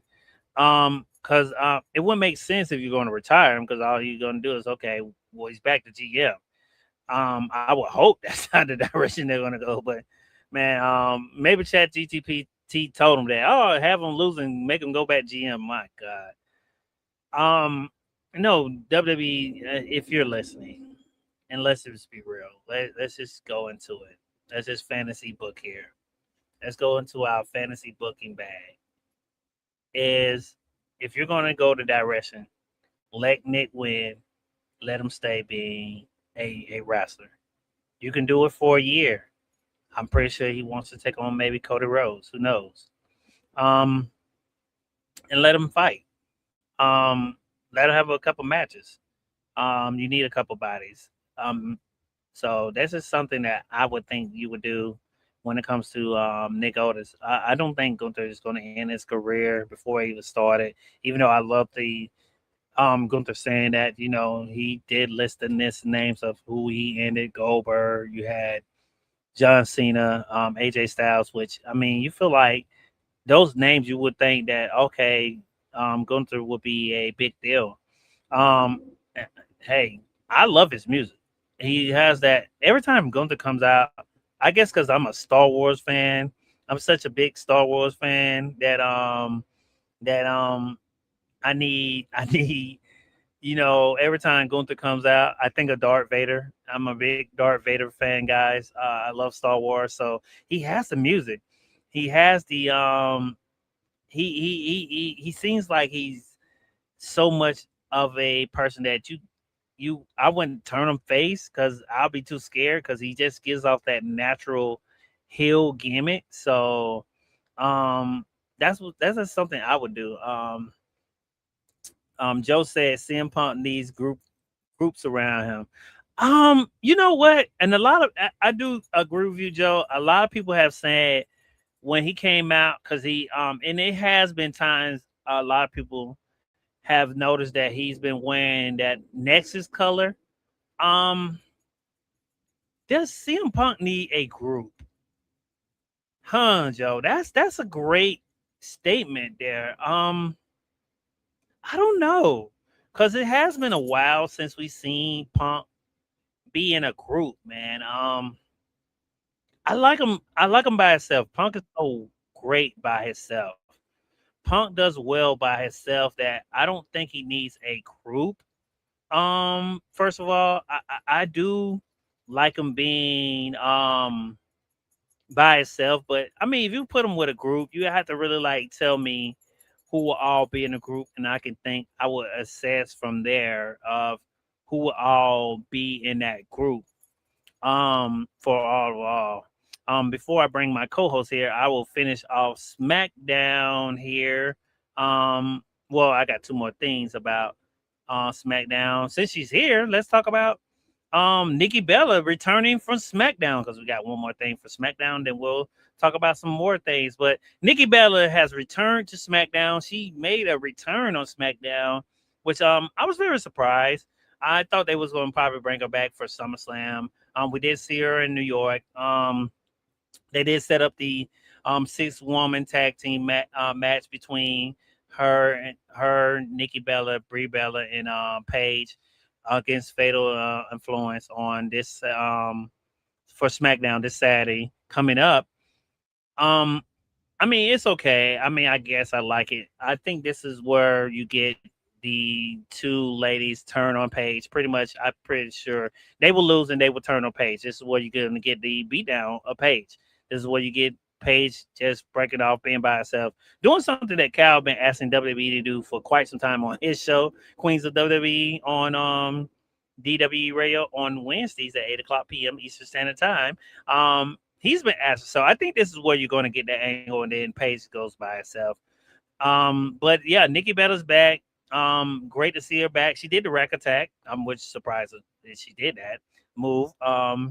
But yeah, we got her back. And we're planning to see her Saturday to be back in ring action. Final boss baby, welcome to the show. What do you think of Nikki Bella's return of SmackDown? Well, I have a lot to say, and there's a lot of stuff going on outside of that. But as far as for the Nikki Bella, we've been kind of speculating for her return to be pretty soon, and she came on Friday. I would have liked it better if she would have came at SummerSlam. I think that would have been a bigger surprise or next PLE. But um, from what it looks like, I don't know what the next PLE is after SummerSlam. I don't think there's any more PLEs until maybe around Oh, Survivor Series, you want to maybe. know Um, you want to know what's the next PLE after SummerSlam? And I just Palooza? got told this in the chat. No, main event. Um, oh, but I oh, said the same thing too. oh, Oh, but oh, but main event is very important. Main event has had a lot of big things happen. I mean, that's where we had the retirement of Goldberg, is where we had the retirement of the GOAT John Cena. It's where starts technically now the story between Punk and Cody. So I mean, so which is now set up for SummerSlam. So main event is actually, hey, we downplay, but it actually is monumental. There's more things happening on main event than did other PLEs. I will say that it's monumental. But as far as for Nikki Bella, yeah, happy to see her back. I was hoping it would be at SummerSlam, but I guess you pointed out, hey, we gotta build SummerSlam, so this is how we get there. Um, I like a promo, typical promo, her calling them, saying, "Hey, you bitches," to Fatal Influence. Um, I can see your point if they were to turn on page, because now we have a 3 woman, you know, group stable. We know that I believe, I don't know if it was Nikki or Brie, but they want to definitely go out as heels. So right now they're baby faces right now. So and remember, Nikki came back as baby face, then she turned heel, then her sister came back and she kind of turned back baby face, then she got hurt as a baby face. Um, but if they do turn heel on Paige, where does she go? Where does she go? Like I feel like if they were to turn Paige, baby keep her baby face and have the turn on her, she's gonna fit right in, I would say, with Blake Monroe and Tiffany Stratton, because I don't see another place where she can go. Like where she fit. mm, Maybe face Tiffany, maybe. Who knows? So I don't think it's the right time just yet. I do want to see it happen, but I worry about, okay, this happened, it's great, we love it. So where does she go now? And I also have this thing, and I hate being the Debbie Downers. And no, I'm not talking about no Debbie Cakes, Miami. I'm talking about Debbie Downers. Um, we, it, the problem though is that Paige, she was a big acquisition. Like she was really big. During her time in WWE, she was pushed heavily. Um, And then, of course, after she left WWE, she went to AEW, under Soraya. She was pretty big for a while there too. And then she kind of phased a little bit. And then she was off TV for a long time and then decided to go to, back to WWE. She did a podcast saying, I think it was actually on Bree's podcast where she said she's always been a WWE girly, which people looked at it and said, hey, that's her sitting on AEW.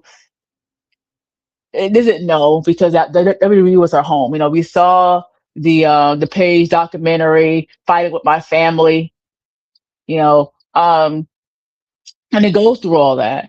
The thing about Paige is that, when she was first coming back, they hinted at it for so many months. Well, not they didn't hint at the IWC hinted at it for a number of months.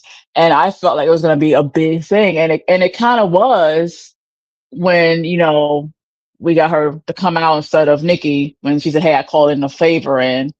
But after that initial return, she doesn't feel big anymore. She feels like a regular person on the roster. She doesn't give me, for some reason, like it doesn't give the big nostalgia pops as I thought it would. She should have had the momentum kind of like AJ Lee had the first few times she returned. For the first few returns, she got a lot of good reaction. Everyone who went absolutely bonkers, and I don't feel like Paige got that. And to me, Paige was the better star, in ring. Um, and I felt like she was. I felt that she was a way bigger star than AJ Lee, and I liked AJ Lee. I loved her crazy the superpower. I loved all that. I loved skipping and all that, but I always felt like Paige was the bigger star. They were the ones. Well, she was the one that they pushed. This is my house, right? And now, man, like she just feels so mid card, and it just goes back to what I've said multiple times. Like, hey, when it comes to wrestling, like there's people who you look back and you're like, man, that person is never gonna be a big star. And you look at it years later, now they're the biggest thing since sliced cheese. There's other stars that were the biggest star, and years later, if you didn't know, you couldn't believe it. Like, hey, no one would have believed years ago now that Sheamus was really a top guy. He was heavily pushed when, years ago. You know, then look at him now, came back very mid card, now, has chosen to leave. Um, it's crazy. And Paige is one of those, she was really big during her time. Now, here we are. She feels mid card. Same thing with Bailey. And I know this is a big topic too with Bailey, since we're on women's division. Bailey, part of the Four Horsewoman, was super over in NXT when she was the hugger. Super over. Kind of started to phase a little bit when she became the whole ding dong with the soccer mom haircut. Hillbilly kind of phased out a little bit, but that initially Bailey was pretty big, and she was known for having really good ring abilities. Um, and hey, people can disagree. I do agree with what Lyra said during her promo. Um, Lyra was right. And hey, when these stars, say things like that, that is not just, oh, it's booking. It's what WWE feels about that star. And you know what is true, and you can go ahead and disagree. And if you want to, you're welcome to come up here and we can talk about it. But um but WWE, they feel that way because look at how she's been booked. She's been booked really, really poorly for years now. And the fact that you had Lyra come out and have that promo, and one of the lines of that promo was saying you were the worst of the Four Horsewoman, and then you think about that and you think about how she's been booked years later, after there is no more Four Horsewoman, that shows you that yeah, WWE does feel that way about Bailey. That's their internal thought. They use their stars to give out the internal thoughts. And that's what it is. And to be honest, she kind of, I'm not saying she's a bad wrestler. She's actually a really good in-ring competitor. Actually, a lot more than people remember now because she's been booked so bad. But out of the Four Horsewoman, yeah, she was the least on there. You look at, I mean, do you remember who the Four Horsewoman really was? Charlotte Flair, she was the top of the top. Sasha Banks, hey, she main evented WrestleMania with Bianca, was one of the biggest things ever. And Sasha Banks was the biggest thing. Becky, of course, yeah, started out really, really on the lower end because, she didn't really have her footing yet. But, she eventually met up with that when she became the man. But yeah, when it comes to Bailey, yeah, she was the little bit of the underdog when it came to the Four Horsewomen, and that's due to booking. Bailey's actually very good in the ring, but again, that's due to booking. And when I look at Bailey, like she reminds me so much of a Shayna Baszler. And yeah, you might ask why. Well, the reason why I feel that way is because when Shayna Baszler was in NXT, initially she was pushed. She was pushed to the nines. I remember when I think she was in, I forgot what match that was. Was that Elimination Chamber? Yeah, you talking Where about China when she had eliminated everyone? Yeah, when that was she ran through the yeah, roster. yeah, She that was shameful. ran through the freaking Yeah, roster. it was She shameful. was the biggest thing. And then what happened? Whoop, Net, net. whoop, went ultimately down, ultimately what was released. So when I look at that, it reminds me of Bailey, because Bailey was big in NXT, was good when she came to the main roster for Horsewoman. And after that, it fizzled down. And to be honest, I know that Sasha Banks, also known as now Mercedes Moné, has said she doesn't want to come back. But if she did, and she can have I feel like her heart would be a little bit broken because I don't feel like she'll get that big massiveness as what we thought she would get. I think she'll be right around along the page. And that's just the reality. And I'm not saying that they're not good stars because hey, everybody knows I love me Sasha Banks back in the day. Um, but she was very, very good in ring, petite, but very, very great in ring. Um, and pretty decent on the mic as well. I'll give her that too. Some people cringe on the mic, but I'm like, she ain't the worst on the mic. Now when it comes to females now. I know I saw some weird stuff when she did some NXT promos. I mean AEW promos, and it wasn't good. But in WWE, her promos weren't terrible. Um, but it just goes to show you, like, hey, you don't know, what the future holds. When it comes to being a star. Um, and the Bella Twins, I feel like they feel big to me because it's two of them. I feel like the reason why they feel a little bit bigger than a lot of the returns is because it's two of them. Because we got NIKKI, then we kept hearing rumors about Brie, and we were like, oh, I heard she doesn't want to come back, and then she finally came back, so it still feels fresh because we got two different returns. But a lot of our will be legend. What's gonna be legends is they don't feel that way. Charlotte Flair, didn't feel that way either. I mean, she said in a promo she hasn't went for a champion. She hasn't held championship. Well, besides the tag team, in a number of years. She was out with the terrible knee injury for like 9 months, give or take. So but even her, I mean, yeah, she's doing really great with being with Alexa, but she doesn't have, that big, big, big influence like how she did years ago. Same thing with Sasha.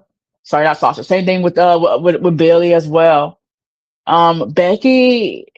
I feel like she still has a lot of play, because she's, she kind of comes and goes. So when she comes, it feels fresh again. But she also has taken a little bit of a dip as well. And that's just due to booking. It's nothing to do with, how talented they are. Um, so yeah, so going back to Paige, yeah, I just have a lot of concerns about where she goes from here. If they do have a turn on her, I don't see where she would really fit besides maybe, around with Tiffany and Monroe, because remember they had a little interaction backstage on Friday, and I feel like, she would fit well over there with them. A lot of people wanted to see maybe a her and Rhea, but Rhea is out, so we're gonna push that back. I know people also wanted to see um Paige and AJ Lee. And that would have been great, but AJ Lee is off, and we don't know how long she's gonna be off for. So until then, I mean, what's gonna be the filler? Yeah, we'll definitely have to see Final Boss. I don't know. I Or think that this or Swerve, she turns on. Hey, she turns on the Bella Twins and joins Federal Influence. mm, um mm. I mean, Paige as a heel. She'll be like I think I the new will. Mandy Rose. Yeah, I think I would like Paige as a heel because she Hmm. gives off that heel aura. So I can see that working for her. I can see that working for her. Let's get to a couple comments before we get to our next topic because hey, you had a lot of people coming and like me when I was in here by myself. So let's give a couple people Hey now, shout out. hey. The thing is too is that hey, the comments are going to be very small across the board typically now, because I don't know if everyone is aware, if you're not on Android, but if you are on Android, X has removed the chat feature for lives for us. So we on Android could no longer leave any can we no longer can chat anymore. We can't Maybe leave any comments that's why anymore. maybe that's why we got a lot of comments on YouTube because this might be the mostest YouTube comments we don't got. Correct, because I believe on iPhone it's gonna be the same way eventually, but right now Mhm. Android can't do it at all. So, Yeah, I remember you telling me that. and And that, like and I that was say, a once recent again, update. shouts out to Joe, man, for stopping by, man. New person that's here with us here on DW Radio. Hopefully, see you again in the near future. He says Ricky Saints, Johnny Gargano, Finn Balor, Royce Keys, and CM Punk. Oh, okay, he's giving me the group of the group. Ricky Saints, Johnny Gargano, Finn, Royce Keys, and CM Punk. That's a tough one there. I like Finn by himself right now. He seems like he's getting off to another start. We'll have to see what they do with Finn. Johnny, hey, long as he's in something, Ricky Saints. I mean, man, they just took that guy off of TV and just forgot about him. Royce Keys, maybe. It seems like they're putting him in this bloodline stuff, and they're still not getting him over yet. We'll have to see after the match and see how that goes. Um, but I don't know, Joe. I mean, that's a pretty decent group. It's guys that really not too big of a storyline for Punk if they did a group, but I mean, it's not bad. It's not a bad group. You could do. He said, you could. He said you could put Paige, AJ Lee, Candice LeRae, Jordan Grace, and Bailey all together if you wanted to. Final boss. What you think about that group? That would be a unique group. If he said, I guess he was replying to if Paige did leave and go by herself, if she wanted to start a group, Yeah, but um, the problem is that do we even have singles competitors anymore for women? Why is everybody tied in the group? I don't know. I mean, it seems like that's the direction. Maybe they're trying to. I guess they was trying to make it be where it's okay to have at least someone, a few women. Which, like I say, okay, WWE, that's fine because you do have the women's title, but you can't forget with some things. I do agree with Kyle on. You have singles titles too. You have a United And Women's title. And then right now, it feels weird because I guess they have bigger plans for JC Jane, but Hmm. right now it feels weird because she's the leader, and the other two are holding tag team champions and she's not holding anything. So right now it kind of Exactly. feels That's what I was saying weird. earlier. But I think the bigger plan is for her to win a singles title. I think that's the plan. It's coming up. But Um, would but you right think now it just that it feels would be weird. bigger for her to win a world? Because she said she's going after Tiffany. I mean, there's nothing wrong with the United States title. I mean, I mean, okay, you give it well, 50-50 is more champ, but I would look feel at like the it should be why. bigger than that. But look at the Wyatt Squad, though. Remember the Wyatt Squad. Remember the leader of the Wyatt Squad was who? It was a Ruby Riott, also later known as Ruby Soho. And I don't remember her holding the women's title when they was a tag team. Yeah, I don't remember either. See, so you mean Oh, it's kind oh, of the that's same you'll thing. tell me back now. Hold up, wait a minute now. My mind, no, I don't think so. I don't know. I can't remember. I don't think it did. And yeah, like you said, look at now. Look who's the biggest star now. I mean, back then, Liv Morgan was. I mean, you would you think that if you look back down, then look now, you would think that Liv would be the biggest star. I wouldn't think so. I would think it would been one of the other two ladies in that group. I wouldn't think. I would never thought it would be Liv Morgan be the big star now. So one Well, thing that's that you did because they say had no earlier is true. choice. No, that's because they had no choice because the group. So when it came to the group, the biggest two stars was Ruby Riott Mm-hmm. and Liv Morgan. A lot Mm-hmm. of people did not favor uh Sarah Logan. She was always kind of that weird third person, like, oh, why is she here? And Mm-hmm. her single Mm-hmm. run was freaking horrible. But remember what, like, we were caught in the place where Ruby Soho went to AEW. Great debut, by the way. And all we had left was Sarah Logan and And Liv. And Liv then Morgan. Mm-hmm. Sarah Logan, her solo run was actually pretty bad, and she was, putting off the whole country style gimmick, which, fits her personality, but it didn't fit the group. It didn't fit her solo run. And so really, and then of course, she's done wrestling. I believe she's, is just focused on her family now. And Mm-hmm. so there was no one left from the group. Oh, Liv Morgan was the only person left Yeah, from yeah, the group. yeah. That's true. Let's go to Kyle, the man. Anthony, he was saying that he said Paige is stuck in the tag team.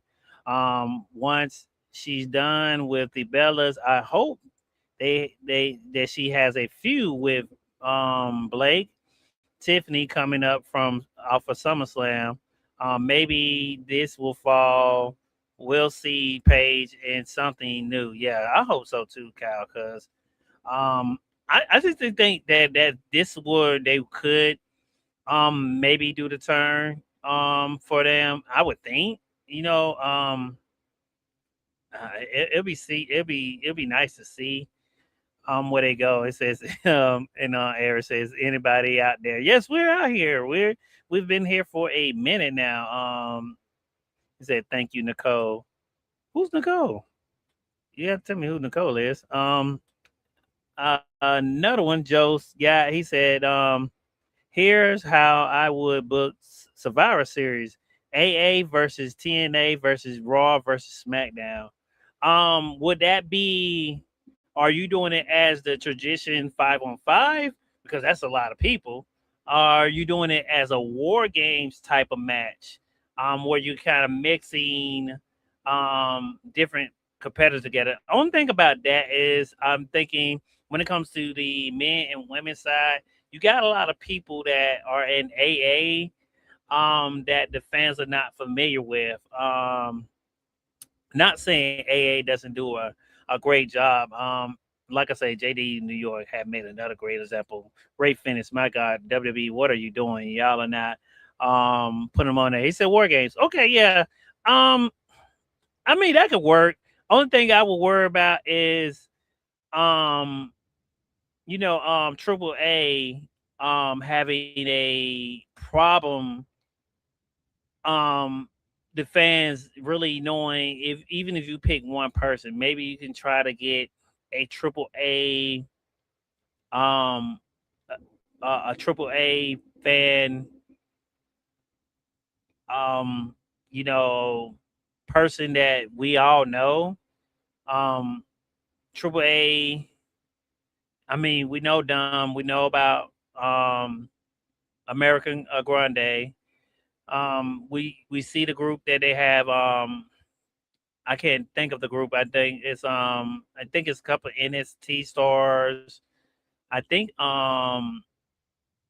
yeah, I think they got a couple of NST stars, and they got the the guys that used to be on SmackDown. That group that is down there with them. I think people should know about them. Who else they got? I mean, of course we know Omos because he was in the WWE for a while. Um, I mean, you can maybe get. Would you get? I mean, I think everybody knows Lil Vice because she's on NST. Yes, she goes down to AA, so maybe you can have a Lil Vice. That's gonna be a great way you can get her a call up if she was in a women's side, especially now Rhea's not coming back no time soon because you probably need someone. Um, Ray Phoenix Jr. Yeah, I feel like Ray Phoenix. Yeah, you could probably definitely just use him.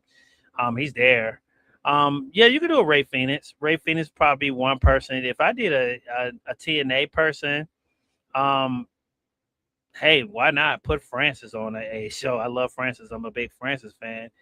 Nick, you could do Nick Nannis. Um, shoot. Um, what? I mean, Jeff and Matt, they're like a tag team. If you did both of them, you'll have to probably bring them both. I mean, War Games.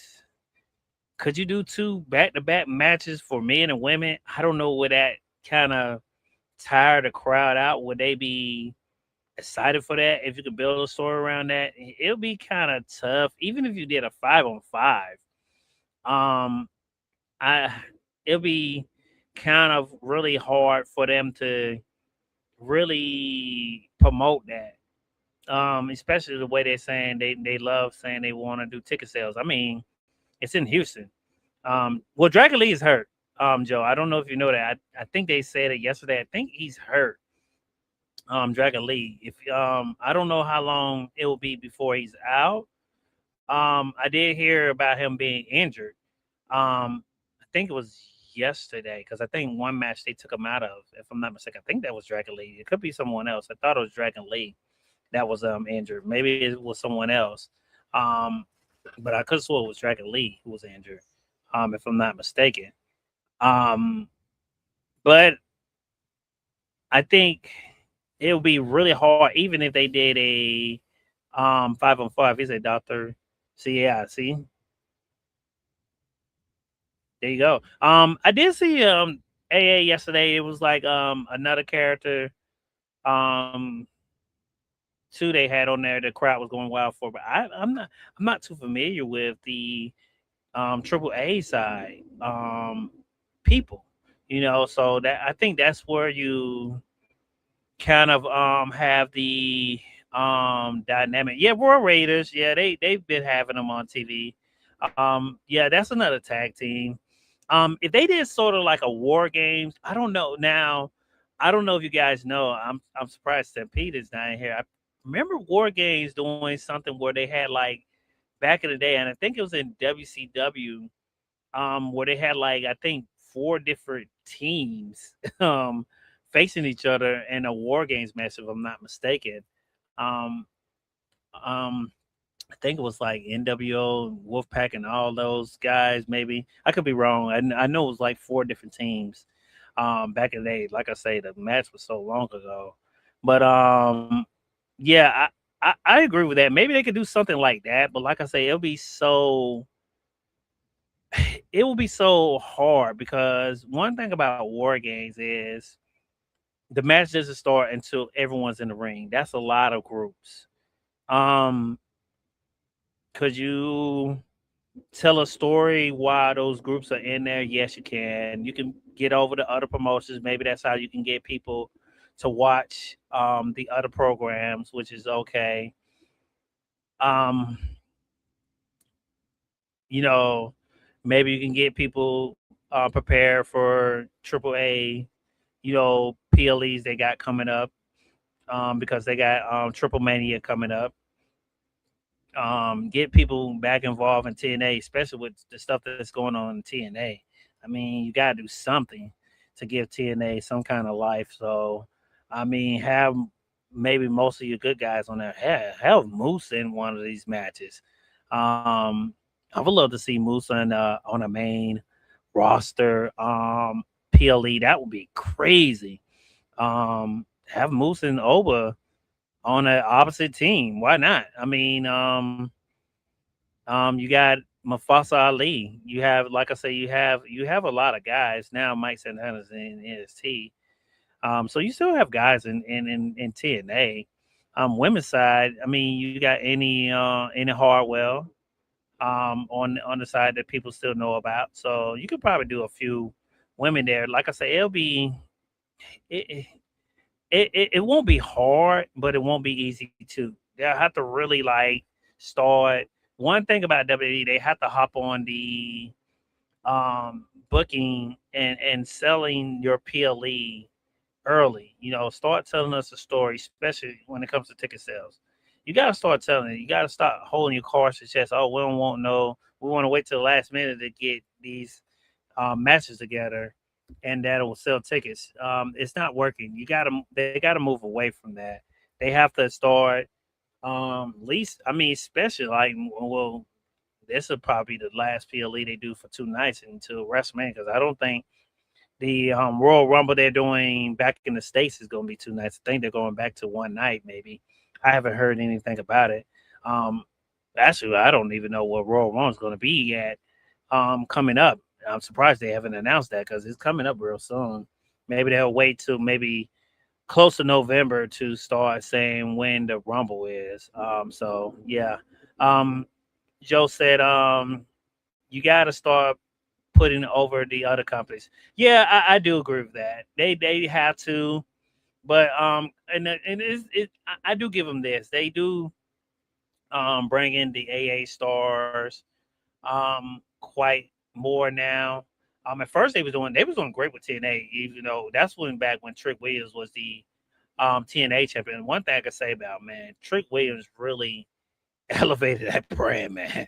I mean, man, he opened a lot of eyes, a lot of doors when it came to TNA, him being champion, man. They gotta, I mean, for them to be pushing Trick now is, I mean, I guess that's them saying, hey, man, you really kind of did that for us.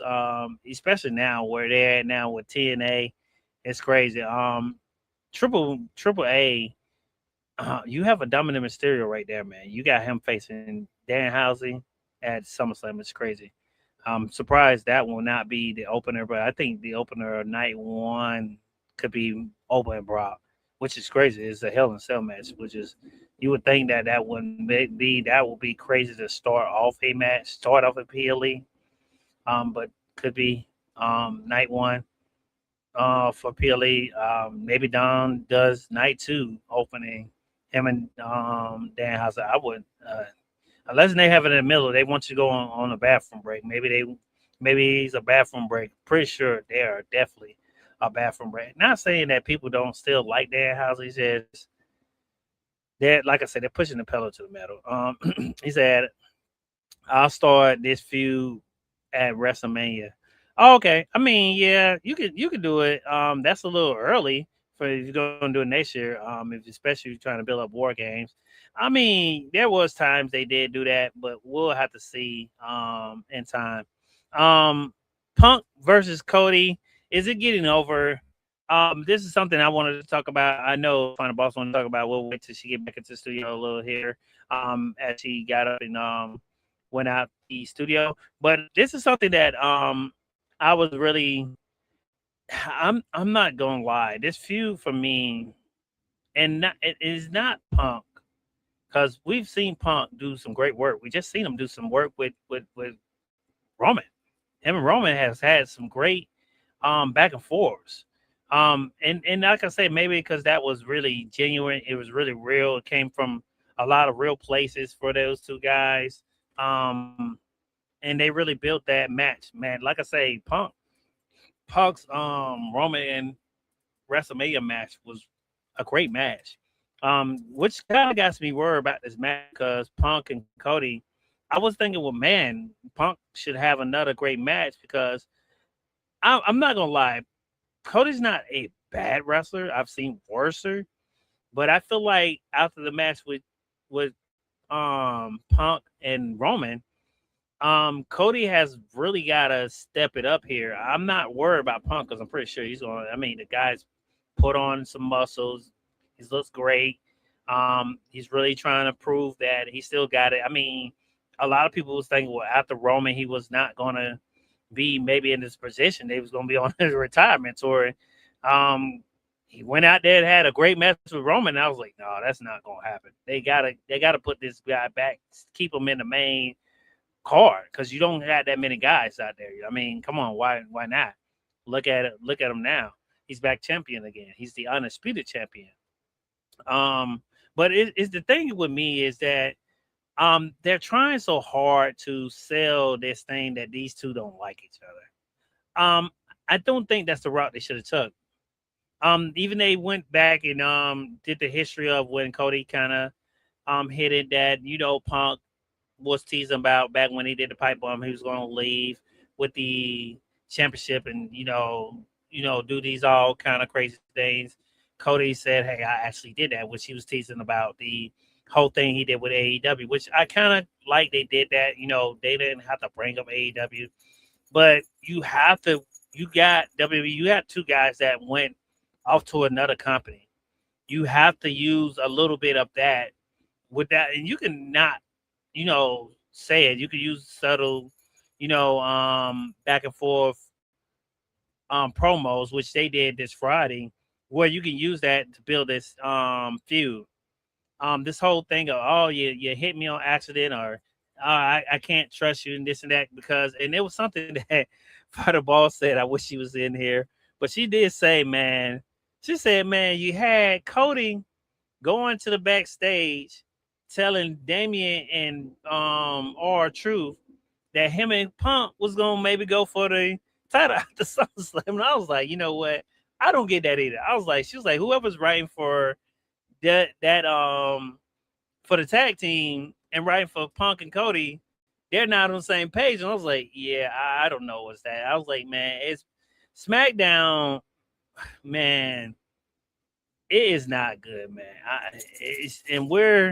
Thank God we're nowhere near going back to 3 hours because I'm not gonna lie, if they don't do nothing soon, this show 3 hours is gonna become how Raw used to be.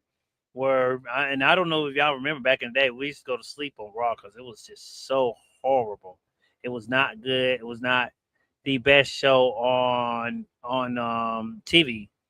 And it seems like that's what SmackDown is going down to. It's going to go to that same direction. It seems like that's the way they're going to go. Like I say, it's weird to me because Cody, did this thing where it sort of came off as to finish the story, kind of as promo again. Um, I know Cody wants to be champion quite a few times before he is off and done. But I think my thing is this, and like I said, I don't hate the guy because you don't supposed to hate no one. I think the thing with Cody is that you gotta take a little break with this whole going for this title for a little while, at least a year. I'm not saying be out of the picture all the way. Um, not trying to compare Roman and Cody because they're two different guys, but you gotta at least, you know, be out the picture for a while. You know what I'm saying? Um, Cody, since he came back, he did one match he did with Seth Rollins. After that, you know, he did another match, which is a Hell in a Cell match. We all remember the crazy injury he had on his shoulder, which is a image I would never get out of my head until this day because it was not pretty at all. Um, you had him take off his jacket. He had maybe one of the craziest bruises in the world. on his shoulders, on his tricep, and he missed a couple days. When he came back, he did the whole feud with him, Roman and stuff. He lost against Roman the first WrestleMania. Came back second WrestleMania. They set up the match again. He did a great match with him and Seth, where him and Seth took on the Rock and Roman. Which, like I say, I feel like, yeah, I know we want to Rock and Roman, but hey, we got to see Rock and Roman tag together. I mean, can't take that away. It was one of the greatest things for me. We got to see that. Hopefully, we would get to see Raw and Roman face each other. I don't know if that's still in the cards, but we'll have to see. Because we're getting real close to this next WrestleMania, and normally they build WrestleMania right after Survivor Series. I would think, I would hope. Maybe TKO forgot about that too. Like I say, they got that amnesia problem. So guys, they might have forget. Oh, we was gonna do that now. Let's go on to Tony Khan, not Tony Khan, but not Tony Khan, but Nick Khan. They was going they was that was never the plan to do Rock and Roman, which we know that was a lie, because what was the whole reason of Rock telling Cody to step aside, and him holding the championship? I mean, you you gonna erase that from people memory? We will remember that. Come on, but so you have that too. So I feel like Cody needs to go. Now, I wouldn't say go in the mid card. He could stay a upper guy. You can have him face a lot of people. Make him fight his way back. You're giving him an opportunity. Which, that's why I said earlier, Sami Zayn's right. I mean, come on. I mean, even not with just Punk, with even Cody. So Sami has a point of what he's making. Guys just come up and just make matches. LA Knight, another person that makes a great point about this too, even though it's with the Roman side, but these guys are making great points of pointing out that guys can just walk up and make a match, and then boom, it is what it is. And I think TKO, they can build around that too. Like I said, I don't know what they're using. If they're using writers, chat GPT, listening to podcasters and trying to go different directions, or taking ideas from us, whatever you're doing, um, you know, try to just make it make sense. Make compatible television. It's not compatible no more. You're not reaching your audience no more. People are really actually turning away from it.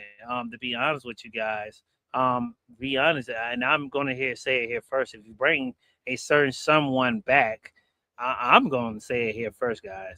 Get ready for them to be selling for to AEW, because if that guy comes back, remember, this is the guy they fired.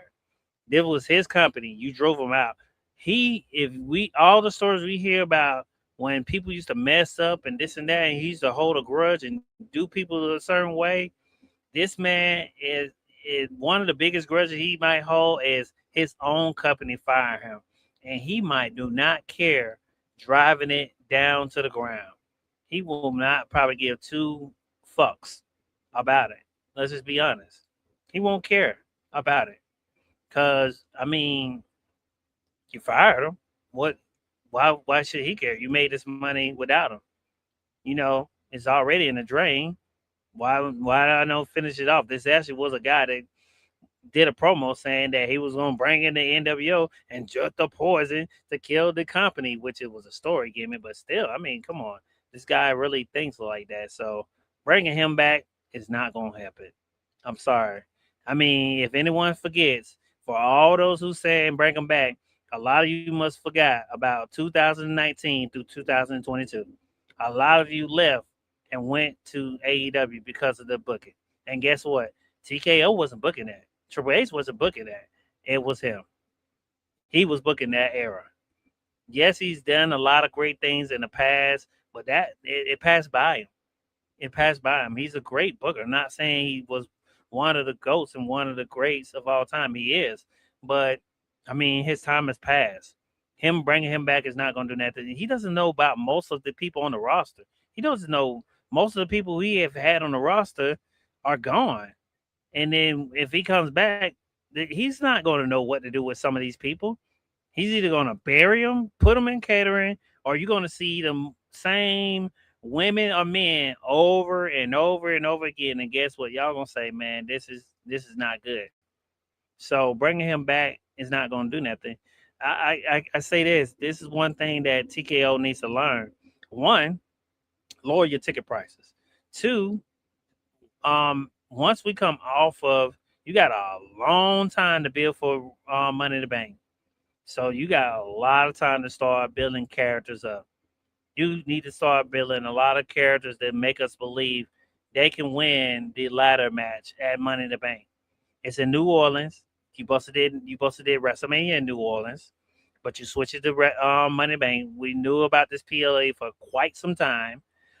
So you should start building your people now. Um, I mean, do you have your champions in these ladder match? I don't think you got to, because I feel like the ladder matches you need to. I mean, you don't have to have a Tiffany Stratton or a Sol Ruku in the Money Bank ladder match. You can make them have. If it was me, I would say let them have a solo match by themselves and don't put them in a ladder match. You have plenty of women that you can put in this match. You have a live Valkyrie if she doesn't win the United States title by then, which I don't think so because they haven't announced that match yet. Um, they could tomorrow. We'll have to see. You could have maybe a live Valkyrie in this ladder match. You have a Raquel. You have a Roxanne. They are not doing nothing. You can put them in a title match. Hell, if Liv drops the title, put her in the ladder match. You have three people that you can do the turn on, make us think that they're going to be in there helping each other. That's a classic WWE um um move with WWE that you can put these three ladies in there. That's three slots already full. Then you could do some more ladies. Maybe you could do a BFAB and me BFAB in there. Maybe you could throw a a Blake Monroe in there. Give Blake something if you're not gonna have her face, Tiffany. But I feel like Tiffany and Blake needs to have a match sometime soon. Start building that match. Bring Jordan Grace back. Put her in the ladder match. You normally have a strong person in the ladder match. There you go. There goes your powerhouse right there. Put her in there. Probably they're gonna have Jade in there because of course, they probably want a little star power in there. I mean, you can go different ways in building this Money in the Bank ladder match. You don't gotta go put your champions in this title, even on the men's side. You know, you can have maybe Royce Keys in there. There's nothing wrong with that. You can maybe of course you'll probably have LA Knight in there. That'll be crazy. That would really get the fans hyped up. And I think here is where you do WWE. All this, if you're gonna want to bring justice for Carmelo Hayes, have him in the Money in the Bank briefcase match. At least have him in there. You've kept him up for all these PLEs. Why not have this guy in the briefcase match? At least have him in that. I mean, LA Knight, and Carmelo Hayes has to be those two guys you can have in there. You can have one SmackDown guy, one Raw guy. There you go. You can throw Royce Keys in there. I'm pretty sure, like I say, they love doing um powerhouse guys. Hell, put Breaker in there. Let's get Breaker back rolling. That's four guys already I named. Put Breaker in there. Let's get Breaker back on things. Breaker, that's your fourth guy.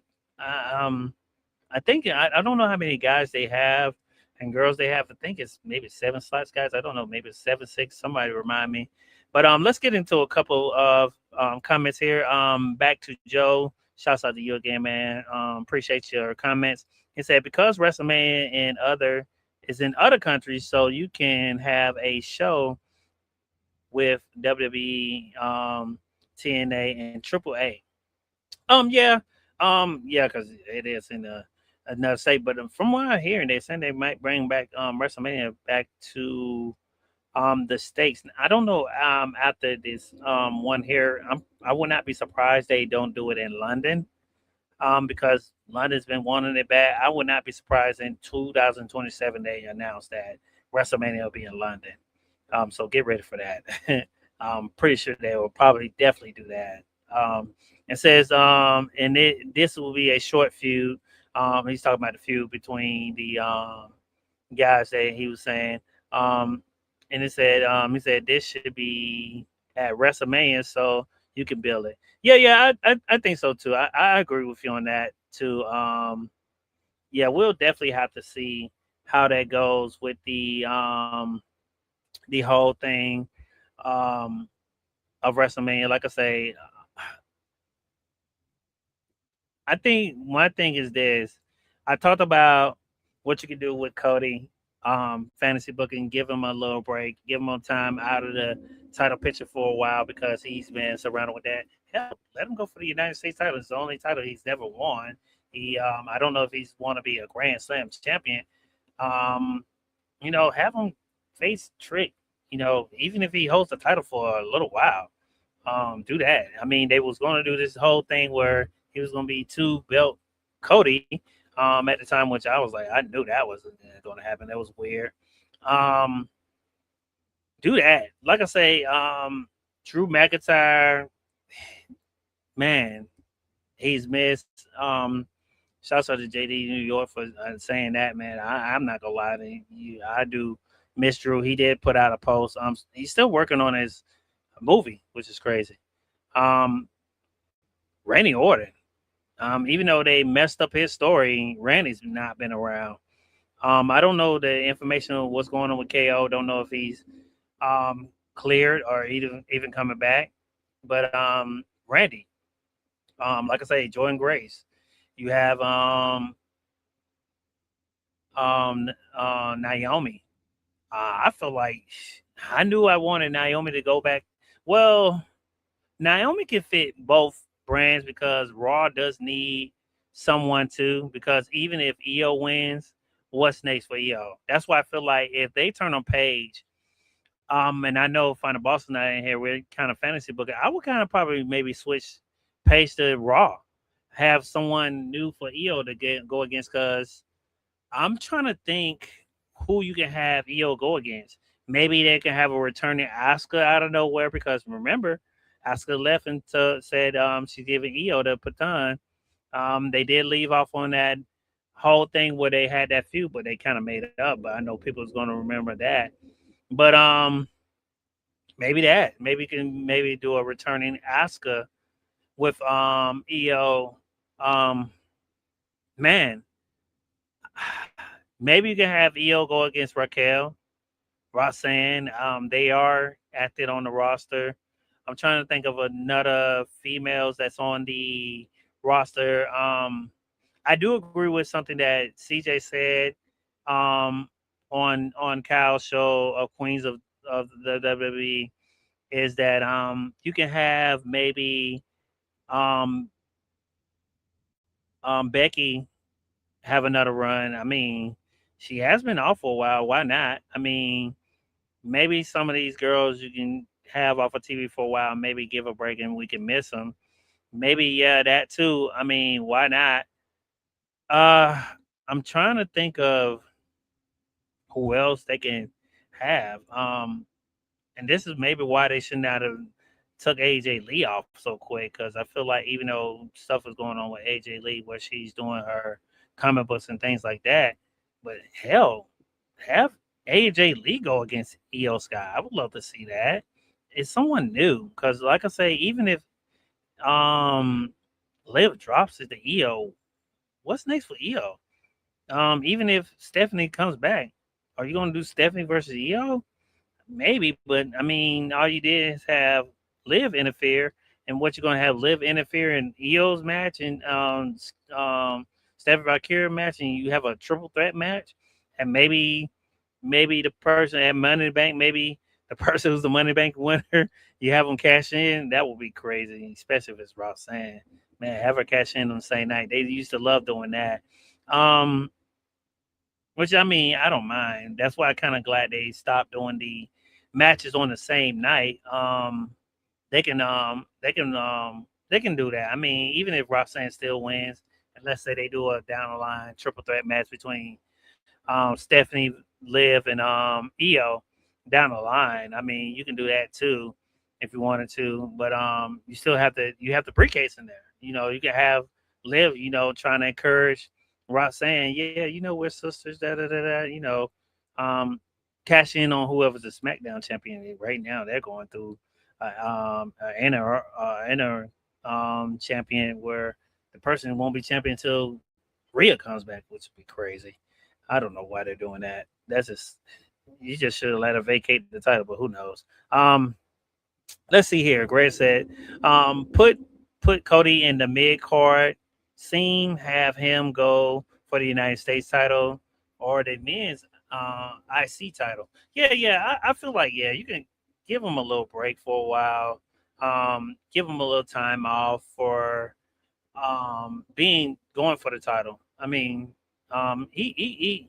he not saying I feel like he's going to kill his own character by keep going for this title. Let's say you're going to turn him heel, which a lot of people do, but it don't seem like we've seen the signs and they pulled a 360 on us so much. I will see it when I believe it. If Cody has to really actually turn heel and say he's a heel and show me he's a heel to make me believe it. That's the only way I would know. I'm not gonna go off of things he's doing. He did the 1, 2, 3 like Rock, you know, which I don't think him and the Rock are gonna be involved at all no more. But yeah, I don't see him going heel unless he has to turn it and actually show me he's gonna turn heel.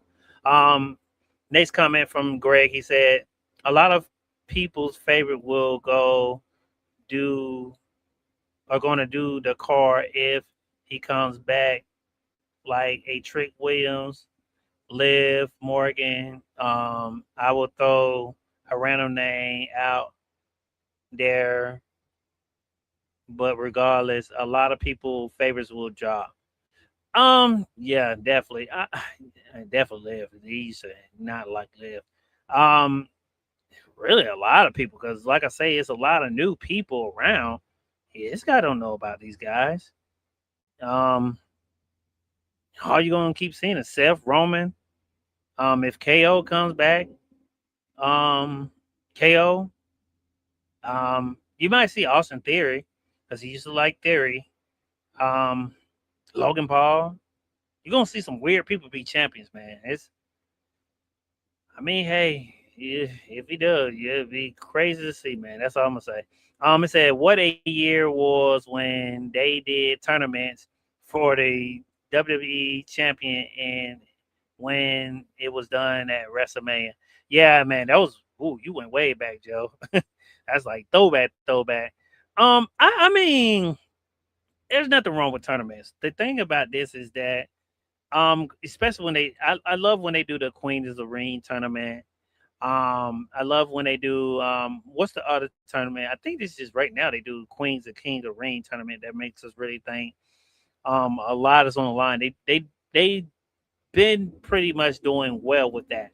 Um Jay's become the finals so many times and lost. I don't know if that's gonna be a story later on down the line for him where he finally wins the big one. Who knows? Um But I think the thing about this, because I know the next upcoming big thing will be the ladder match. And if you ask me if it's on the men's side, I would not gonna lie to you, who I feel like deserves to win the briefcase, it has to be Hayes or LA Knight because it seems like those are the two ICW people favorites. The only reason why I don't say Trick because Trick seems like he's a little tied up in the United States title right now. We have quite some time before we get to the Money Bank ladder match. Um, but if he's not going to be in that United States category, I would throw Trick in that category. Um, Ova already has a we can't forget Ova still has the opportunity. Um, And I think people are going to forget that. Don't forget, this man won the King of the Ring and said I didn't say he give up his spot, but he said he's going to save it for later. We don't know when. So he still has a title match. And I think that WWE is going to be so clever that the IWC cannot. We have to start making WWE forcing it. And Chelsea Green made a great point when she said at main event where the fans forced WWE to put the title on her. As much as I know these Scoots people and the people who do spoilers do not like where we change the story, but at the end of the day, sometimes if you could make the story be for the better good, I think WWE needs to listen.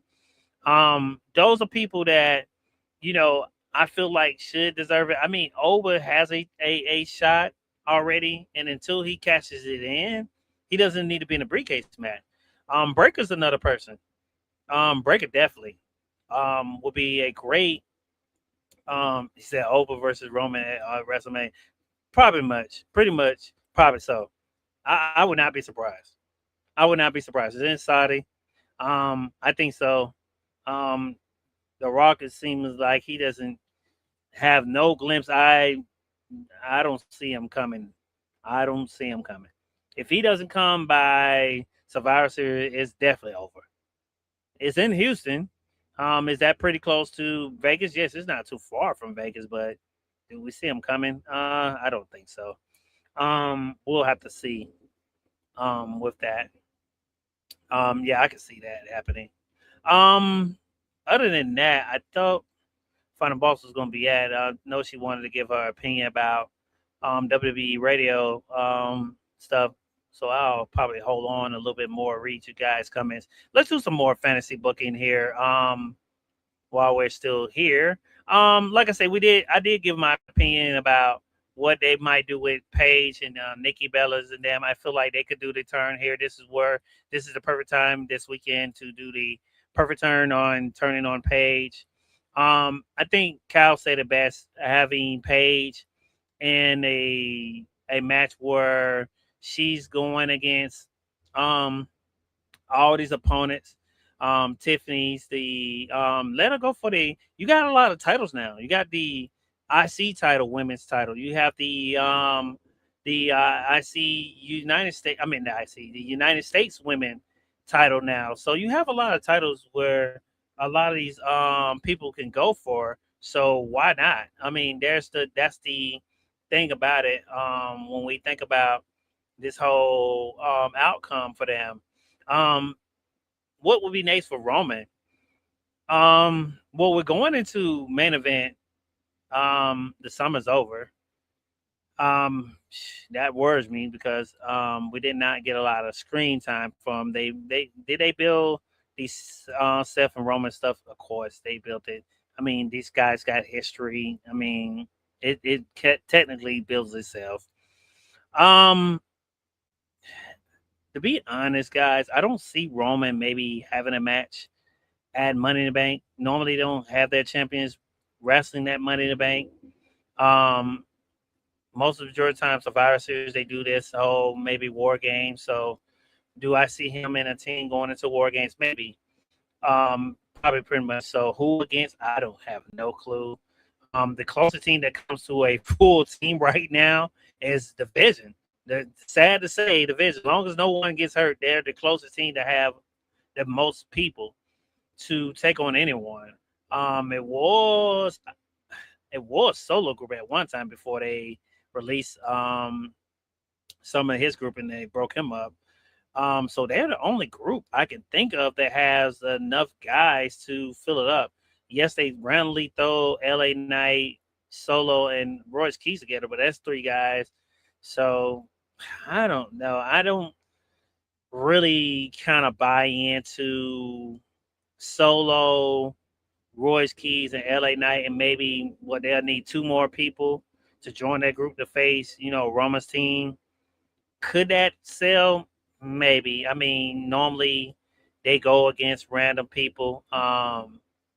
Bloodline is, I think right now they're 2-1, if I'm not mistaken. They've won two, lost one. So they really got They're still like the favorites going in.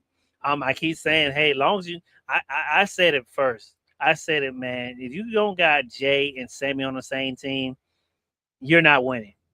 I even at first I was like, well, maybe Jay's the lucky charm, but I feel like you got to have both. You got to have Jay and Sammy. It's just crazy. It's just they because every time those two so far have been on the same team, they've won war games. So with Sammy and Jay, they're undefeated. But with Jay by himself now, he has lost one in a war games match. So um that is something that you have to keep in mind. So I mean, if you're going to build a team, who are you going to build if you was going into the war games? And that's crazy. We probably won't see Roman until what? That's in November, guys. So that think about it, that's September, October. That's 2 months of Roman not pretty much doing a lot. Um, and this is where it comes to where they should have this bloodline stuff really is not how it used to be.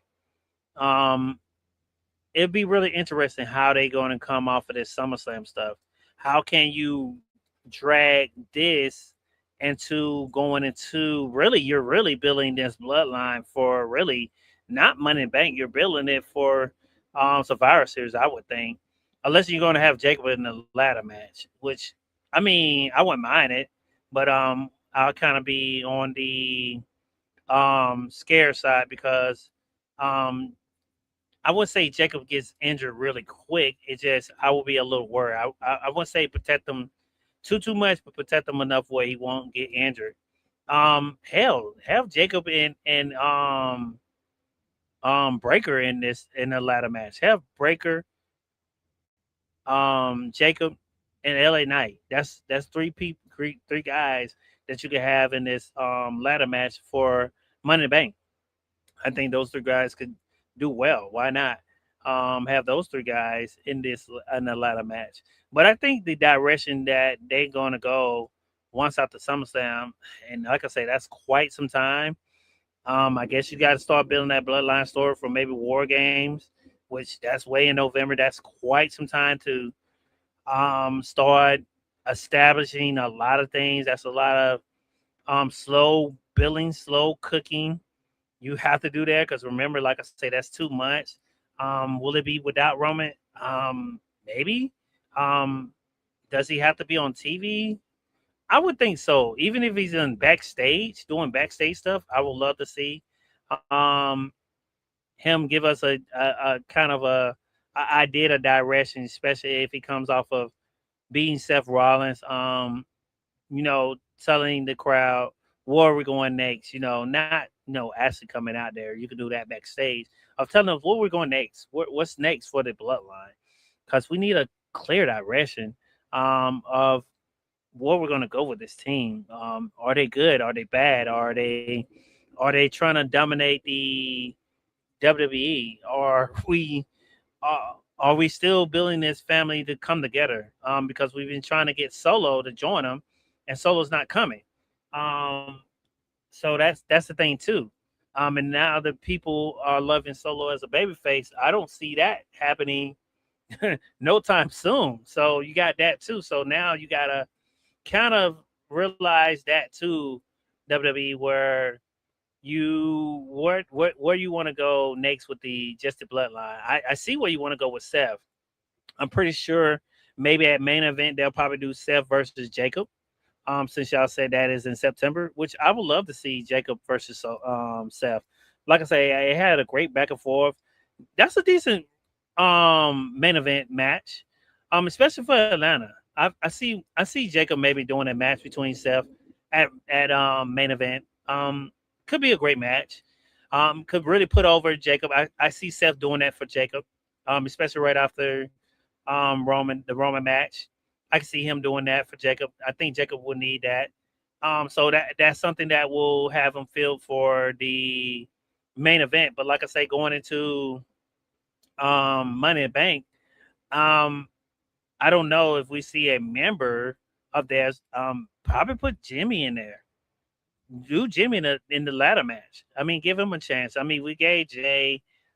quite some chances. I know he's the star, but give Jimmy a chance. I mean, let Jimmy go in and be the guy for once. Let him get close to tipping, touching the briefcase, and not coming successful. Um, just have him in there. I think you got to give him those big moments. So if you want to do that, you can, and maybe you do something in that match where we could set up for war games if you want to do that. I mean, that's something that you can do down the line. Um, like I say, Oba's already tied up. You got that. As we go into, like I say, the next month. Um, main event is going to be really interesting. Um, I don't see no one turning um on Solo's team unless they turn Royce Keys, but I don't think that will help him. I mean, you have him turn and he joins Jacob and them. I guess that's their fifth member. And you're going into the War Games with Roman, Jacob, Jimmy, Jay, and Royce Keys. So that's five guys. That's just a last minute, thought. So if they do that, then I'll know. Well, hey, Zilla's not coming no time soon, unless they just make us think that they're just building up. Okay, well, we're doing this to make y'all not think that Zilla's coming, and Zilla still pops up to help them win the War Games. Um, but that could be that fifth guy, but still, you still have who they're going to face. So I don't know, man. We'll have to see. Let's get to a couple comments before we get up out of here. Um, lady, he said, he said, what would you do with Johnny Gargano? Man, I'm not gonna lie, Joe. Get him back. Let's get him back in the ring. And we're getting so close to. I know, and I don't like seeing people be released. That lately they just contracts been expired, so they haven't really been doing releases. But people not resigning. I guess that's a new word now because really people I haven't seen no one get released in quite some time, maybe. So I would say I hope he's not. I hope he can resign. I think Jordy Gargano has not got the it's a lot of people on the main roster that hasn't got that great booking. I think WWE sometimes on some of the people they do, and like I say, this whole thing of you not thinking that you can book two big stars at the same time, Triple H is crazy because back in the day, y'all did it all the time. I mean, think about it. You had the Stone Colds, you had the Triple H's, you had the Shawn Michaels, you had the Undertakers, you had the Rock, you had Kane, you had Kurt Angle, you had so many guys was the guy, and I think that's what made the championship feel important. That's what made the championship feel big, and you can WWE, you have to do that again. I mean, you guys to make this be make guys be the guys again. You have to put Breaker back into that spotlight of being the guy again. You have Over and Breaker just on Raw. So who else you got? I can't think of no one else outside of maybe Javon Evans, but he's kind of like a high flyer. But you can that's the only people I can think of that you can have on the roster. But yeah, I would have him at least come back, man. And I thought it was a couple times. You know what I would do with him? I would have him come out and help um Sammy. I would have him come out and help Sammy. Even though I have a strong feeling maybe they got they got they got Finn maybe winning, but I have a strong feeling that maybe they will have you know they will have um Finn win, so that's what I would think, if they was doing it. So, you know, it's just something that I would think they would do going into the ram of going into the match. But I would have him come out and help Finn Balor. I mean, help him in the Finn and semi match. That's what I would do with him if it was me, Joe. That's how you can get him back involved, him back into the mix of things. Get him back on screen because him laying down, he's been doing that for months. It's been so long that there's people asking how long this gimmick been going, and it's not going nowhere. Get rid of it. Um, Joe say he has bloodline versus bloodline. The Usos could turn on Roman. They've did that before, man. Yeah, I mean, we've seen it. Could they do it? Yeah, but I don't know. It's not happening story for me. And I'm a bloodline fan. Like I said, it was something that Final Ball said on one of the DWE radios that um maybe Adam Zilla could add something fresher to this, especially if Rock is not coming. Um, I don't know how they're gonna drag this out or make this be back the way it used to be. I think that 4 year run was just so great that they can't find that magic like they used to. It's just not saying it's not there. It just seems like I would say it feels like maybe something is slight missing and something is not quite there. He has them joining solo, so I mean, you have the brothers back together? Why not? Why not? You said the current bloodline is Solo Sokoa, Tama Lord, and Jacob. Uh, is it? 'Cause, they say Tama and Tama Lord, they not with Solo no more. Jacob was with him, so I don't see that happening no more. And he's got Roy's keys being in that group. At first, you know what? If they when they did that whole thing when Jacob lost against Roman, if they would have built off of that, where Jacob was kind of still interacting, which he kind of did, interacting with the whole group. If they would have not broke up solo and they would have did something with that, I would have thought so. But they broke up solo, and like I say, they got solo. Seeing like the fans want him to stay um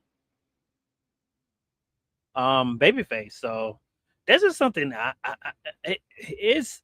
I mean, Joe, it's very hard to say um where they can go when they go with this whole story with the bloodline. Like I say, it was one of the greatest stories of 4 years, and I think they did so well that it's hard to get back to that, or get even close to what you did. And I'm not saying they don't need Roman, because you can, and believe it or not, you can do it without Roman because now you got Jacob. Because Jacob is such a character that you can do some stuff off of. So even if Roman didn't want to be around, you could do stuff with Jacob. I mean, Jacob was at first, not paying attention to Jimmy and Jay. I say he only follows Roman. So maybe they can do something with that. You had the whole thing where Jimmy and Jay was feeling a little salty about Jacob getting one of the Ula followers. Did they forget about that? Maybe so. Um, those are things that you can just think of where you know where do you want to go um when we go into this storyline. That's just something that I think we have to look at and see as we go into the next PLE, which is according to y'all is main event, and then after that it's Money in the Bank. I don't think they was going to start building Money in the Bank until right after um, main event, which is quite interesting. By being the next PLE being in Atlanta, I don't know. Like I said, I don't have much hope for main event. Even though Final Ball said that she feels like it does make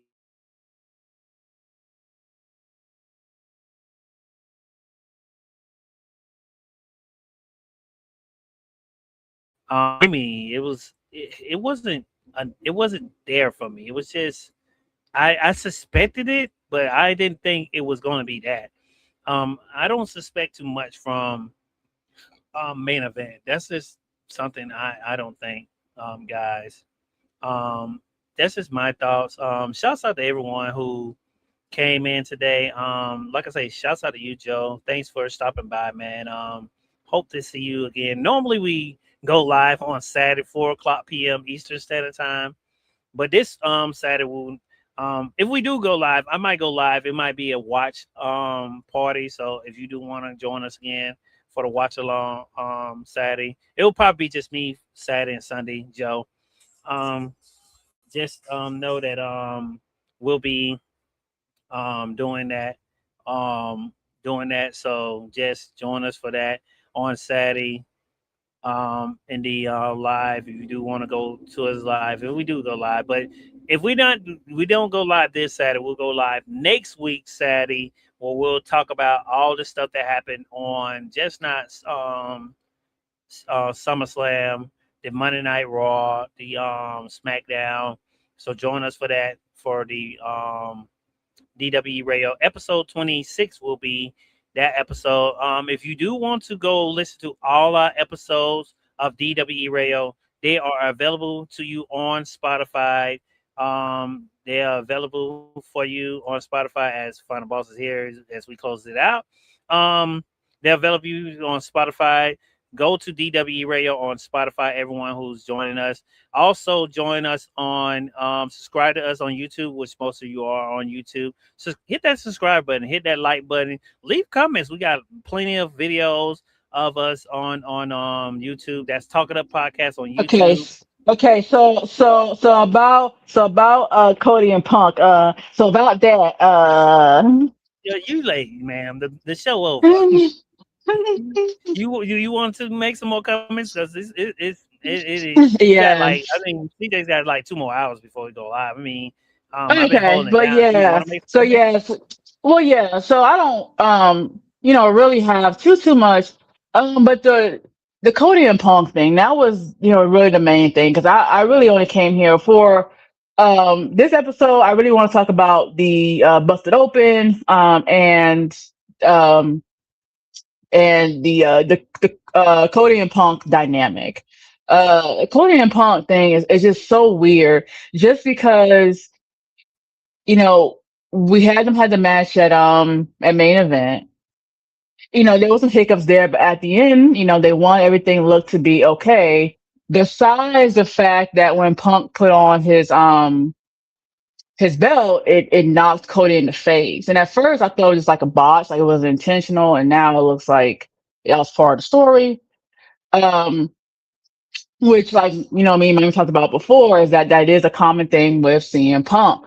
Um we all know about about the promo, we got between him and Roman, when Roman said, that you mocked me when I was walking up the ramp, and you held up the title behind my head, even though, you said we were bros, we were Z-bros, from the movie.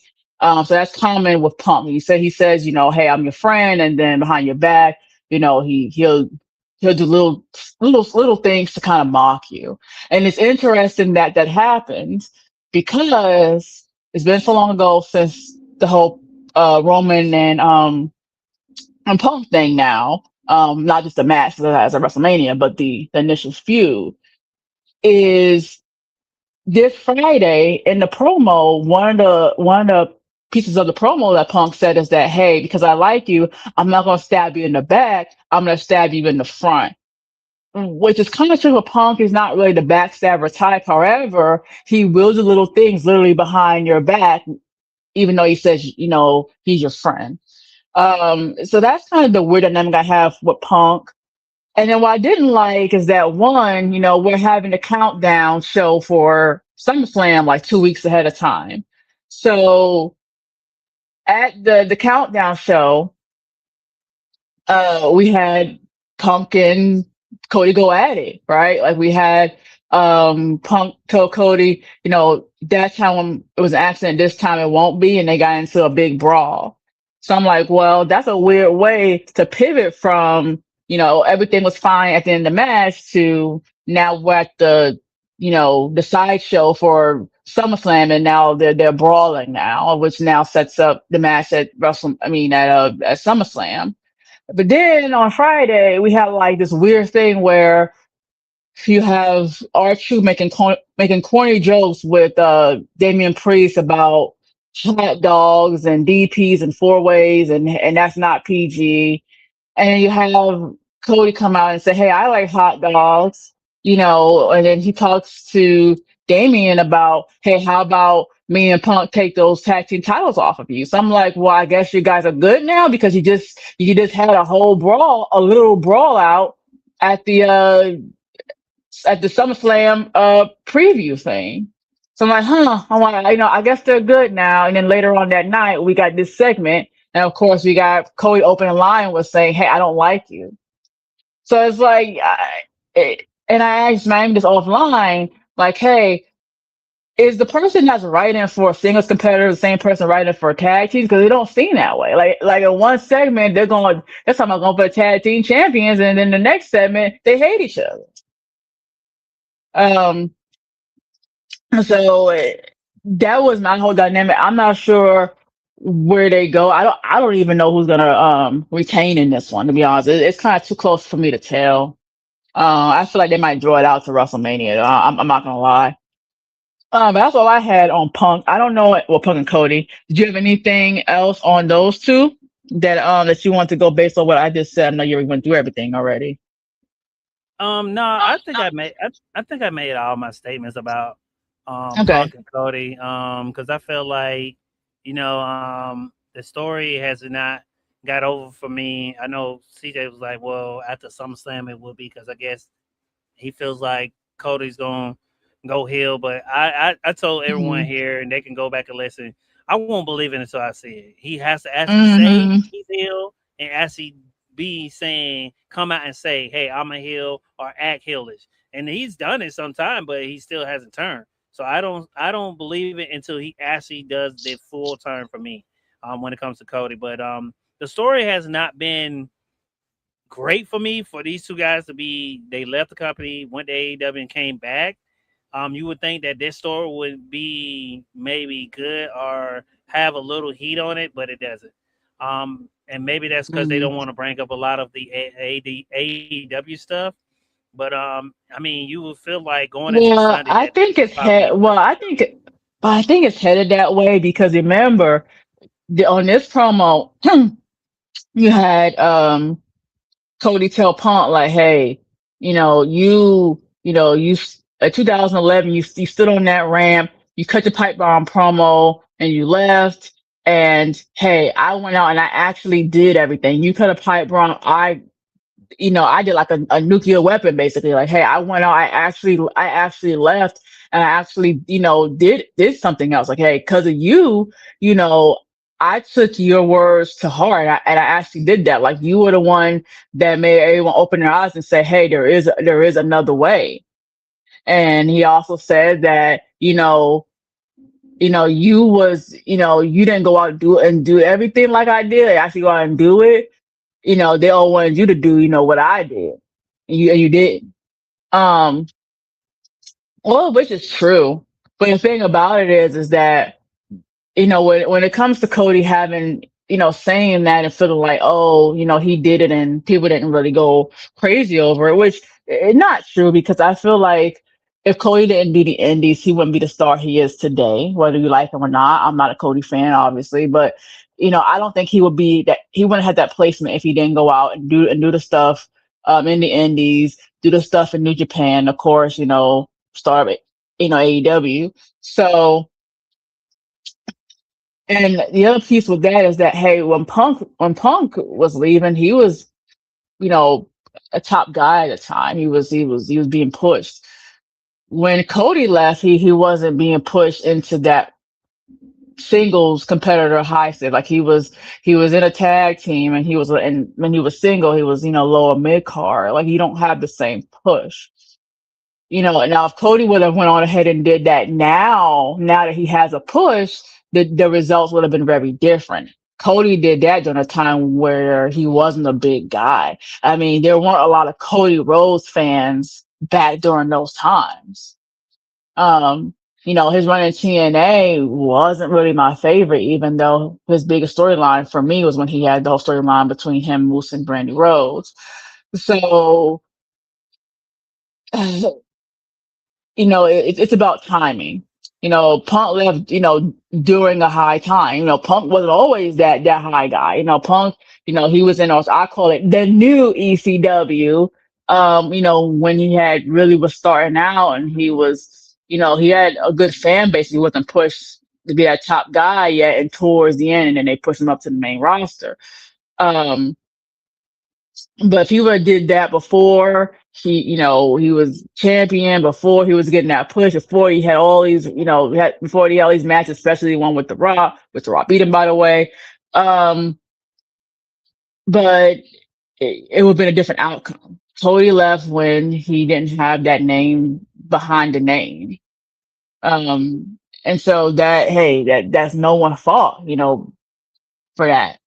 Um, But that's all I got. And I feel like and the reason why I'm saying this now is that, hey, I do feel like we are going to get to the point, maybe next week where we see a little bit more of the nasty side. I think you might hear some AEW name drops. You might hear some New Japan name drops, some TNA name drops. Like you might start hearing, hey, AJ Lee name drop. You might hear a Coca Cabana name drop again.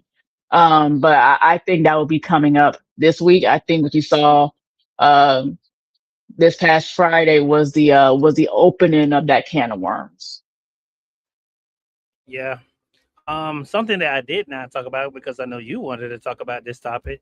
Um, WWE has did announce WWE Radio, which they have um got busted open under the umbrella of them. Final Boss, I know you said you wanted to give your thoughts about that. What's your thoughts about this new deal that WWE did, the WWE Radio, and give us your thoughts on the whole outcome and everything that happened. Yeah, I have a couple of things. And so, if you guys been sleeping while I was gone, you might want to wake up. You might want to go ahead and grab a friend because this is where it gets real, for me. Um, so I don't know a lot about the agreement. I haven't read it. I know there's some articles that came out. But the first thing I want to go ahead and address is, hey, there is a short video on X that is getting some traction. The podcaster's name is, I think it's WWE Podcast.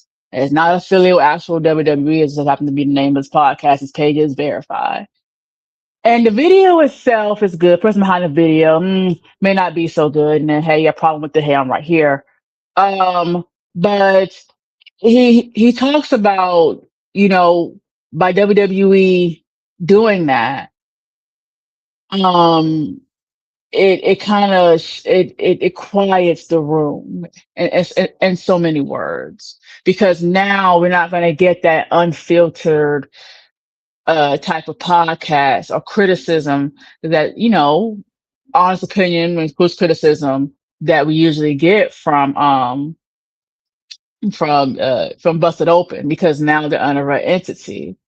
Um, it kind of changes the idea, of the podcast, which in theory makes sense because I'm pretty sure a partner working with um someone is not going to want that person to shit on their product without it being planned and permission, right?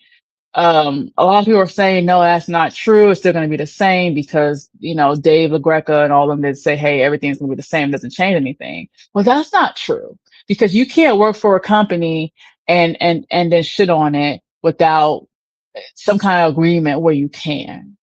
Right. So all of that, it doesn't matter if it's, affiliation or, what it is. That small part, you can't. That's like having WWE, crap on their sponsors. Imagine that if they crapped on Chime and said, yeah, it might be a good bank without any overdraft fees, but hey, it come to Chime though, if you want to do something like I don't know, get a loan or get a rental car, they're not going to take it because most places don't see that as an actual bank.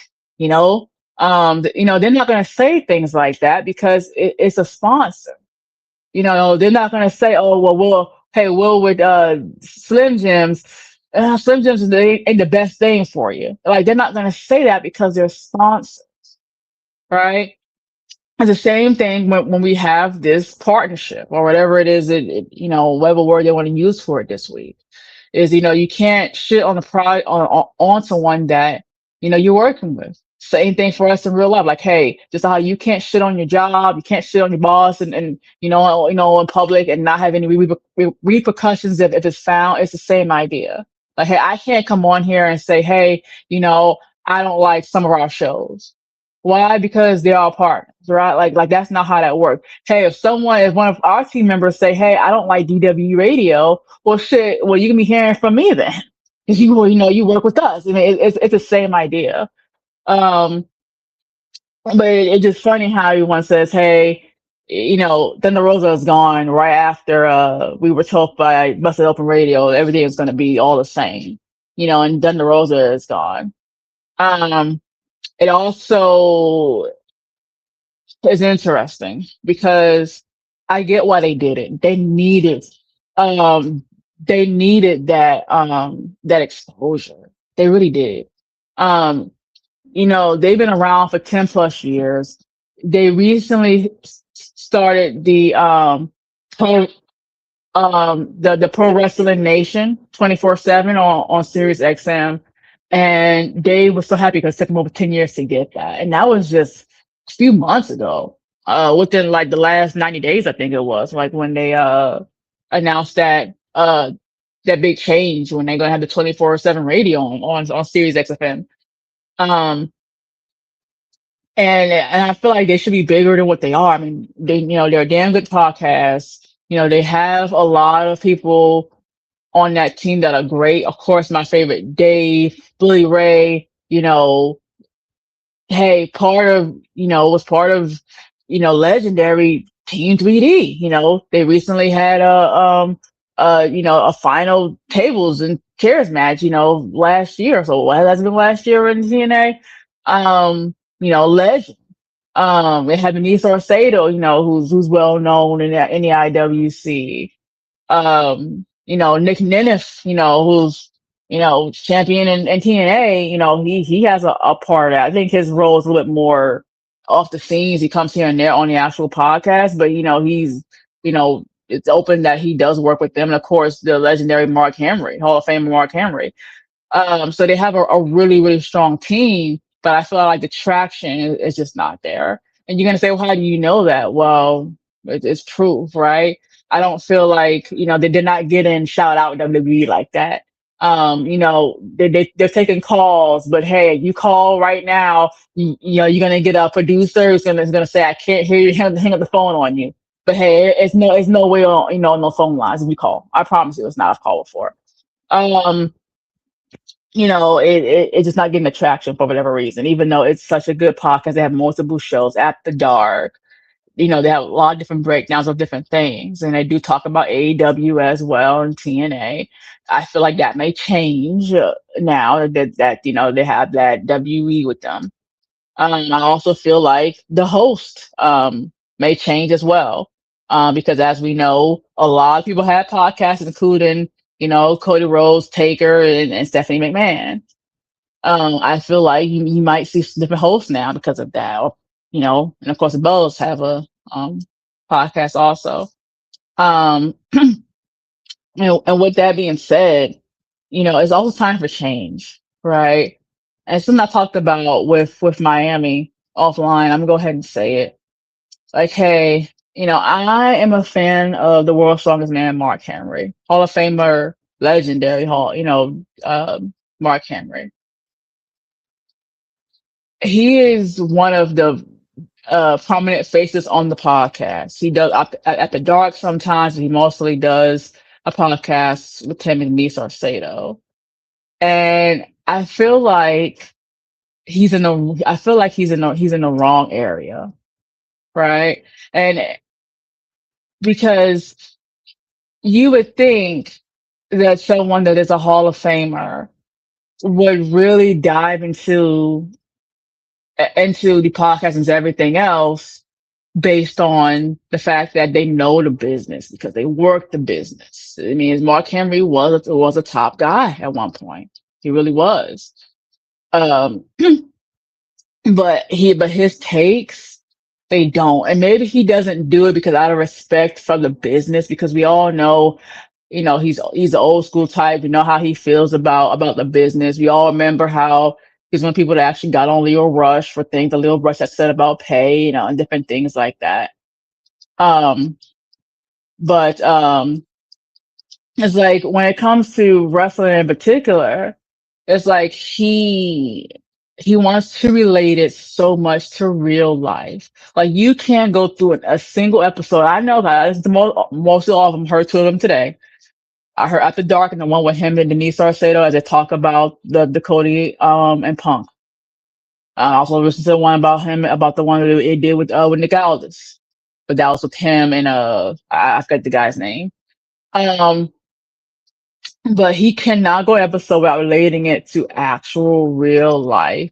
Like he's talking about embarrassing in front of your family as a man. As a man, there is three fights. One of them is gonna be the love of your life, and for your mom, and something else, and your pride. Like he constantly likes to relate wrestling to actual real world. Like there was a particular episode about 3 weeks ago or so with him and Denise where they were talking about. I think they were talking about the Nick Aldis thing between him and Gunther long before we got the match um being confirmed. Right when we get in kind of bits and we kind of pull back, you know, he was saying, I forgot what his exact words, but he was saying something about how you just can't go out like that as a person, and and this and that. And you had Denise Arcedo actually come out there and say, no, I'm not talking about in real life. I mean actually like in wrestling, in the wrestling world, not in real life. And here comes Mark Henry coming right back to relating it to nothing to what she said for wrestling. She went right back to actual real life. I'm like, I don't think it's a place for him. Like I can't see Mark Henry being a prominent face, depending on how inclusive WWE is with Busted Open. I can't see Mark Henry being a prominent face in that podcast because he's relating it to real life, which is fine. You want to take your time and step back and put some things in real life. And again, maybe he's doing it because he respects the business. He doesn't want to pull back the curtain too much. But you can fantasy, but you can do all these things, but he just relates it to personal experiences, like it's a reality show. Like you can't relate this stuff to personal real life where, this is 110% entertainment. It's a scripted show event with scripted outcomes, right? Like it's not like it's boxing where, hey, there is some real in there because it's a real match. Like no, this is wrestling. This is professional wrestling where it's predetermined matches and written promos and everything. You can't relate that to real life. And if it was somebody that was not a wrestler, I'll give them some grace because hey, maybe they don't kind of understand that concept. But for someone that is an OG, as a Hall of Famer, you know was a top guy and not get that concept or not portray that concept in their work, to me it's crazy. Like I can't. And hey, this may come back to bite us, Miami, and I'm so sorry if you ever won't get the Mark Henry interview, but I cannot listen to a full episode with Mark Henry on there. I can't. I can get about halfway through, about 30 minutes, but I can't get through the whole episode because constantly, while he does have some good points, he does have some good opinions. He keeps relating it to real life, and we're not here for it. It doesn't the two real life WWE is the two separate things. And you can say, hey, maybe something about works and shoots. No, it's every single match and every single episode. And if you think I'm wrong, then we'd love to have you on the show and, we have a good debate about it. But no, every time I hear it, it's him constantly, doing that. And there are some points where I love listening to Mark Henry because, hey, there's certain points that I do think about a little bit. But to hear that every time it doesn't fit, the what podcasting is for wrestling. I did like, for example, I'm just listening to things that just nick all the stuff because it's the most recent. Where Mark Henry said 3 weeks ago, and he said again on this week's episode that hey, that a lot of people want to sleep on Nick Aldis because he hasn't fought in like 2 3 years, but underneath that suit, this guy is 6'5" and about 250. He's a jizzle guy. Remember him, doing stuff in TNA, on the Magnus. And then he said that one time they wanted Mark Henry to come out of retirement and they want to redo on the NWO. And he said, no, I'm retired, man. But things like that are good. But when you start relating it to, you know, real life aspect of you being a man and value things like that, it just doesn't correlate with what WWE professional wrestling is. I feel like these more suited for a podcast based around maybe a reality show or maybe just general topics, but around a show that is fictitious like that, I don't think it fits them. And I understand why he's there because again, this was a guy who was in the business for years. This was a guy who had accolades outside WWE before he came over to WWE when he was doing powerlifting. He's a Royal Spokesman for a reason. He did a lot of powerlifting stuff. His resume for powerlifting is actually pretty good. I remember I ran through it a few weeks back. And I can't remember exactly what his accolades are, but he was, winning medals for powerlifting, back in like in the 90s or so. Um, and then of course, wrestling. But for me, them making the move over to WWE or having some affiliation with them, it makes sense because it's going to give them that reach that they need. But I also am on the other side of that where I do agree with a lot of people that it will change the product. You're not going to get those raw things anymore just because they're partners with it. And I really wish the WWE podcast guy would have accepted my offer to come on. He did not respond back, but he did have a really good video. And he talked about JD has spoke about that. He said the same thing. JD also felt like, hey, in so many words, hey, yes, it is going to change the outlook of the podcast because now you have, you know, you have the machine basically, over there, speaking in the ear, and kind of directing things, um, and that's true. I mean, we've seen that during a press conference. We know press conferences were half work, half shoot, right? Like we know every time one of our WWE superstars goes to ESPN event or even a Tonight Show or something, like we know it's work and shoot because we know who's driving it. It's WWE driving it, right? It's the same idea, um, and it's also about reach. And sometimes you have to partner with people. You have to grow your brand that way. And if it's a good opportunity, take it. And I think for them, it's a good opportunity. Now, am I gonna like the opportunity? Maybe not, because it's gonna change the podcast. I like it being raw.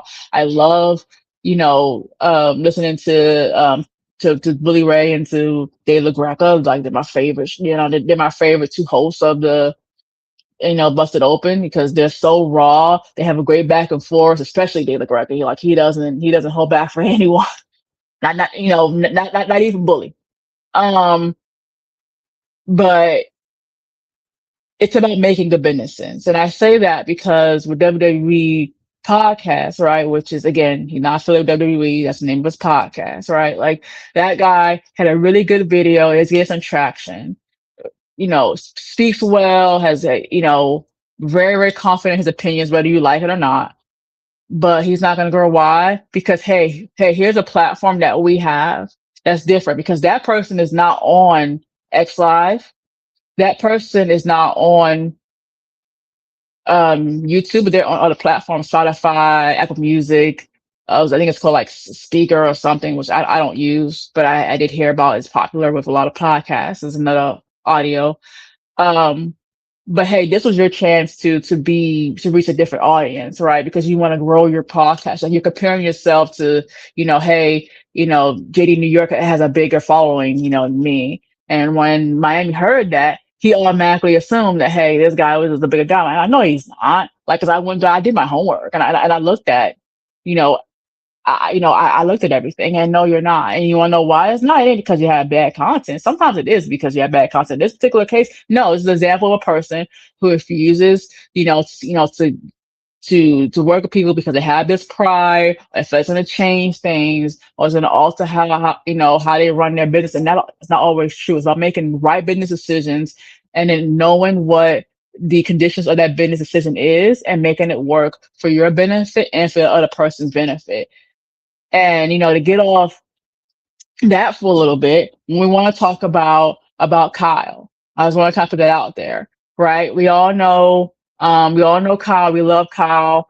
Kyle was part of a team that had Miami in it, and it had CJ. That's right, the same CJ, EVP CJ, and another member in it. I'm not gonna say that person's name because they don't deserve to have the platform. And they were under a podcast, which I'm not going to even say their podcast because again, they don't deserve to have respect on this platform. But they were under, that podcast, and that podcast were driving and doing well, at the time, and things happened, and when things ended very, very badly on the end of CJ, ended really badly on the end of Miami, and it ended really badly on the end of me. For some same reasons and for some different reasons, right? A mixture of all. Um, but Kyle was still over there doing the podcast alone because, of course, he had lost. They had lost Miami. They had lost CJ, so they had lost most of their team. And Kyle was still over there doing the podcast because he loves wrestling. He loves, especially the women's division. And he was over there doing the podcast because his he likes doing podcasts. That's what he likes to do, like we all do. Um, and it was a little bit of a strange thing because hey, you're still over there with them. We have issues with those people. Do we really want to bring you over to this side, knowing that you're still on, or well, you still were, or maybe still are on okay terms with those people? How does that affect the people over here who are not on good terms with those said people? And that's when I decided to make a business decision and talk to Miami and have Miami talk to CJ and to bring him aboard because I thought it was the best thing. Because here was a guy who I saw who knew the product, who was good at podcasting, that had been actually doing it for a couple of years if you really go back. Kyle was doing podcasts for years through Spaces. And he also which I thought, and I'm 100% correct because you guys love him. You guys come out and so to listen to him every Monday and Wednesday. Um, but he did exactly what I wanted, which my idea was to have us have a pre-show, for Raw.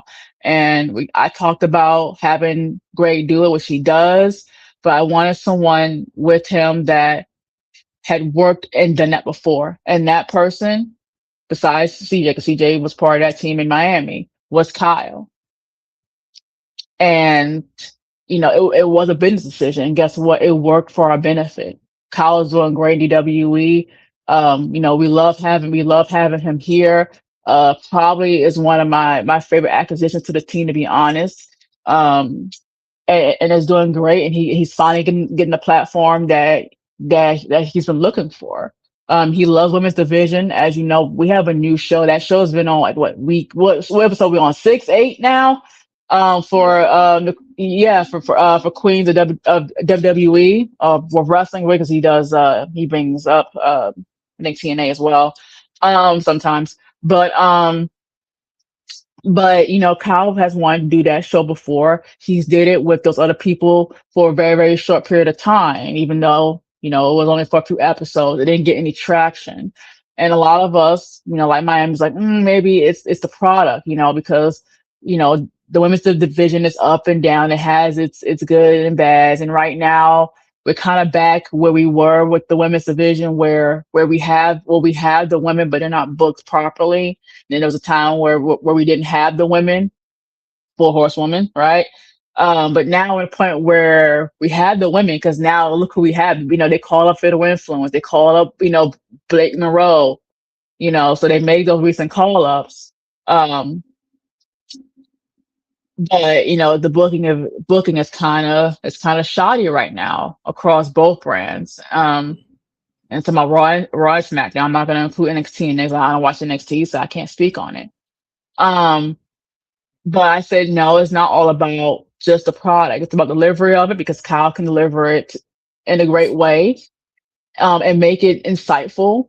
And it's about having that platform. And I believe DWE has that platform, and we do. And he shows it. Like his show does better, if not as good or better than the other shows we have. And that show is designed specifically for a specific type of fan, and that's for women's wrestling fans. So he got the platform that he wanted to have to be able to do a show that specialized like that. And we were able to have a specialized show like that. It was a business decision. Um, those are things you have to keep in mind. And I say that all because it's a good example of Busted Open and the WWE relationship. Busted Open is a great podcast, but they kind of need that backing. And hey, WWE, hey, whether you hate them or you love them, they have their issues too. But hey, you know what? They are still to this day, even with all of the great wrestling promotions out there, they're still the biggest one. In America, like they're still the biggest one. It just is what it is. Like, hey, TNA is great. AEW is great, but you know what? But they're still like they're still the monster, right? And so being offered the monster, like, hey, if everything is what you agreed to, then go ahead and do it. If it doesn't work out, then find a fucking way out. Um, so I understand that. And you have to look at things from a business perspective versus a fan perspective. A lot of those who are having that perspective saying, "Oh, it's terrible," because they're looking at it as a fan. As a fan, I'm like, man, that does kind of fucking suck because it's not gonna be probably the raw product that I like listening to every single week. But from a business perspective, because again, I do, run DWE with Miami. Of course, I'm HR. Miami is CFO, is your CEO. But from a business perspective, it makes sense. If WWE came to us right now and said, "Hey, we want to have your podcast, under us," I would say, let's go. If it changes shit, and then it fucking changes shit. Shit. If they tell me, hey, you can't curse anymore on the podcast, okay, say no more. If you tell me you can't sit in a partner, say no more. They tell you can't mention TNA and again because we're partners with them. We're just no. Hey, that's how it would be because I know at the end of the day it's a great business decision. And hey, if it doesn't work out, then hey, eventually, guess what? All contracts come to an end, and guess what? By the time we're done with that contract, we now have that name behind us. That's what it is. People, when stars get released from WWE or leave WWE, they can go somewhere else and they can offer their name because they built their name somewhere else. In this case, we're using WWE. That's the offer. When Ricochet went to AEW, what do you offer? I came from WWE. And Andrade, went to AEW with offer. I came from WWE. When CM Punk went to AEW for that short period of time, what do you offer? Hey, I haven't wrestled with it in like pretty much like about 10 years and I came from WWE and hey, y'all know what I did with the pipe bomb, right? Hey, that's your offer. That's your offer. So hey, so let's say I don't know, a year, 3, 5 years from now, the partnership between Busted Open and WWE um goes to pits. But guess what? I think they'll have a bigger name out of it. Hey, that's just my opinion. I mean, I don't know if you want to say anything or piggyback off what I said, but if you want to go ahead, you can. No, you hit all points. I was just going to probably briefly, just kind of go off of what you said. Like, everyone knows the history of DWE radio. I mean, man, at the end of the day, I can't get frustrated, man, with no one. I mean, this world works so crazy. We all think the same lines. Sometimes we may think we take from each other, but sometimes they say great minds think alike. Shouts out to all the independent Mm-hmm. podcasters that are out there. Hell, I mean, Wrestling Collective is still doing their thing. I love those guys. Those guys, they cover mostly AEW stuff. And I'm pretty sure if Tony Khan came to them and said, "Hey, I want to give you guys a podcast," I'm pretty sure they'll go for it. Why not? I mean, it's a best deal, and they'll hop on it, and whatever they got to do, they'll do it. And vice versa with us too. If WWE came to us and said that, I would take the offer. That's the whole reason why I'm doing it. That's why I say for right now we are the voice of the IWC because DWE Radio, we don't hold back. We don't hold back, even if it comes to, and like I say, me and Final Boss, well, she's more of a Rock fan, but I'm more of a Bloodline fan. I love Roman. I mean, I love the Bloodline. I love the story, but it hasn't been where it should be at. Now I'm just going to call it how it Hey, is. hey! I'm a big Bloodline fan when The Oh, Rock okay. was in it. I mean, yeah, when the Rock was in it, yeah, because the Rock was in it. That's not fair. No. So, hey, I like to go ahead and also say, hey, Hmm. hey, hey, like, hey, I was a big Usos fan when they was when they was day one H, man. I was a big fan when they had the penitentiary. Big fan of Yeah, yeah, I Usos. like the penitentiary too. So Um, when it comes to Roman Reigns, hey, I was a Roman Reigns fan. He was in the Shield. Big a Roman hmm, Reigns fan when when he was Big Dog. Hell, a lot of yeah, people I didn't like remember Big that. Dog. I loved it because he still had them old Shield vibes because he had the same music and he still wore the vest. Even though, and then it started to have that really bad booking. But I saw where they wanted to go initially with the character, and I loved Roman for that. Roman was my wallpaper on my phone for like forever. You know, um, so I will say that, and I'm gonna say one last thing. I'm gonna go back to you. I know you weren't done speaking, but this is a direct shot. It is a direct call out because hey, I'm gonna do the CM Punk thing. Hey, I don't stab you in the back. I'm gonna stab you in the front, and it ain't because I like you. It's just because hey, I'm not afraid of consequences, right? So you know, hey, sometimes you gotta do a good business decision. And when somebody else, who's not going to be named here, decided that they chose to pick their business partners. Because why? Because, as they should, because they know them longer, bigger team, and they knew them for a longer time. Hey, cool. But when it didn't work out, what happened? When it didn't work out, what happened? And, someone said, hey, that door, once it's closed. I bet you regret that now, don't you? Because the reason why, you're stuck over there in your own bubble and you're by yourself is because what? You close that door and then your team closed the door out on you. So now where does that leave you? You're out there in the middle of a field with no one. You see the difference between them and is between you and me and them is that hey, I know about a good business decision. Okay. And a good business decision is hey, you know, if you really wanted to come, I know a place where I could put you, on the DWE team. And if you know who I'm talking about, and if you think you are, well, go ahead, and send us a DM, send me a DM because guess what? You're not blocked, right? So, and hey, we know that if you're not watching it, we know someone who knows you's watching it because guess what? It tells us when you come in here. It tells us that. Hey, I don't know if you knew that. Hey, someone who you used to mess around with was watching our episode last week, right? So hey,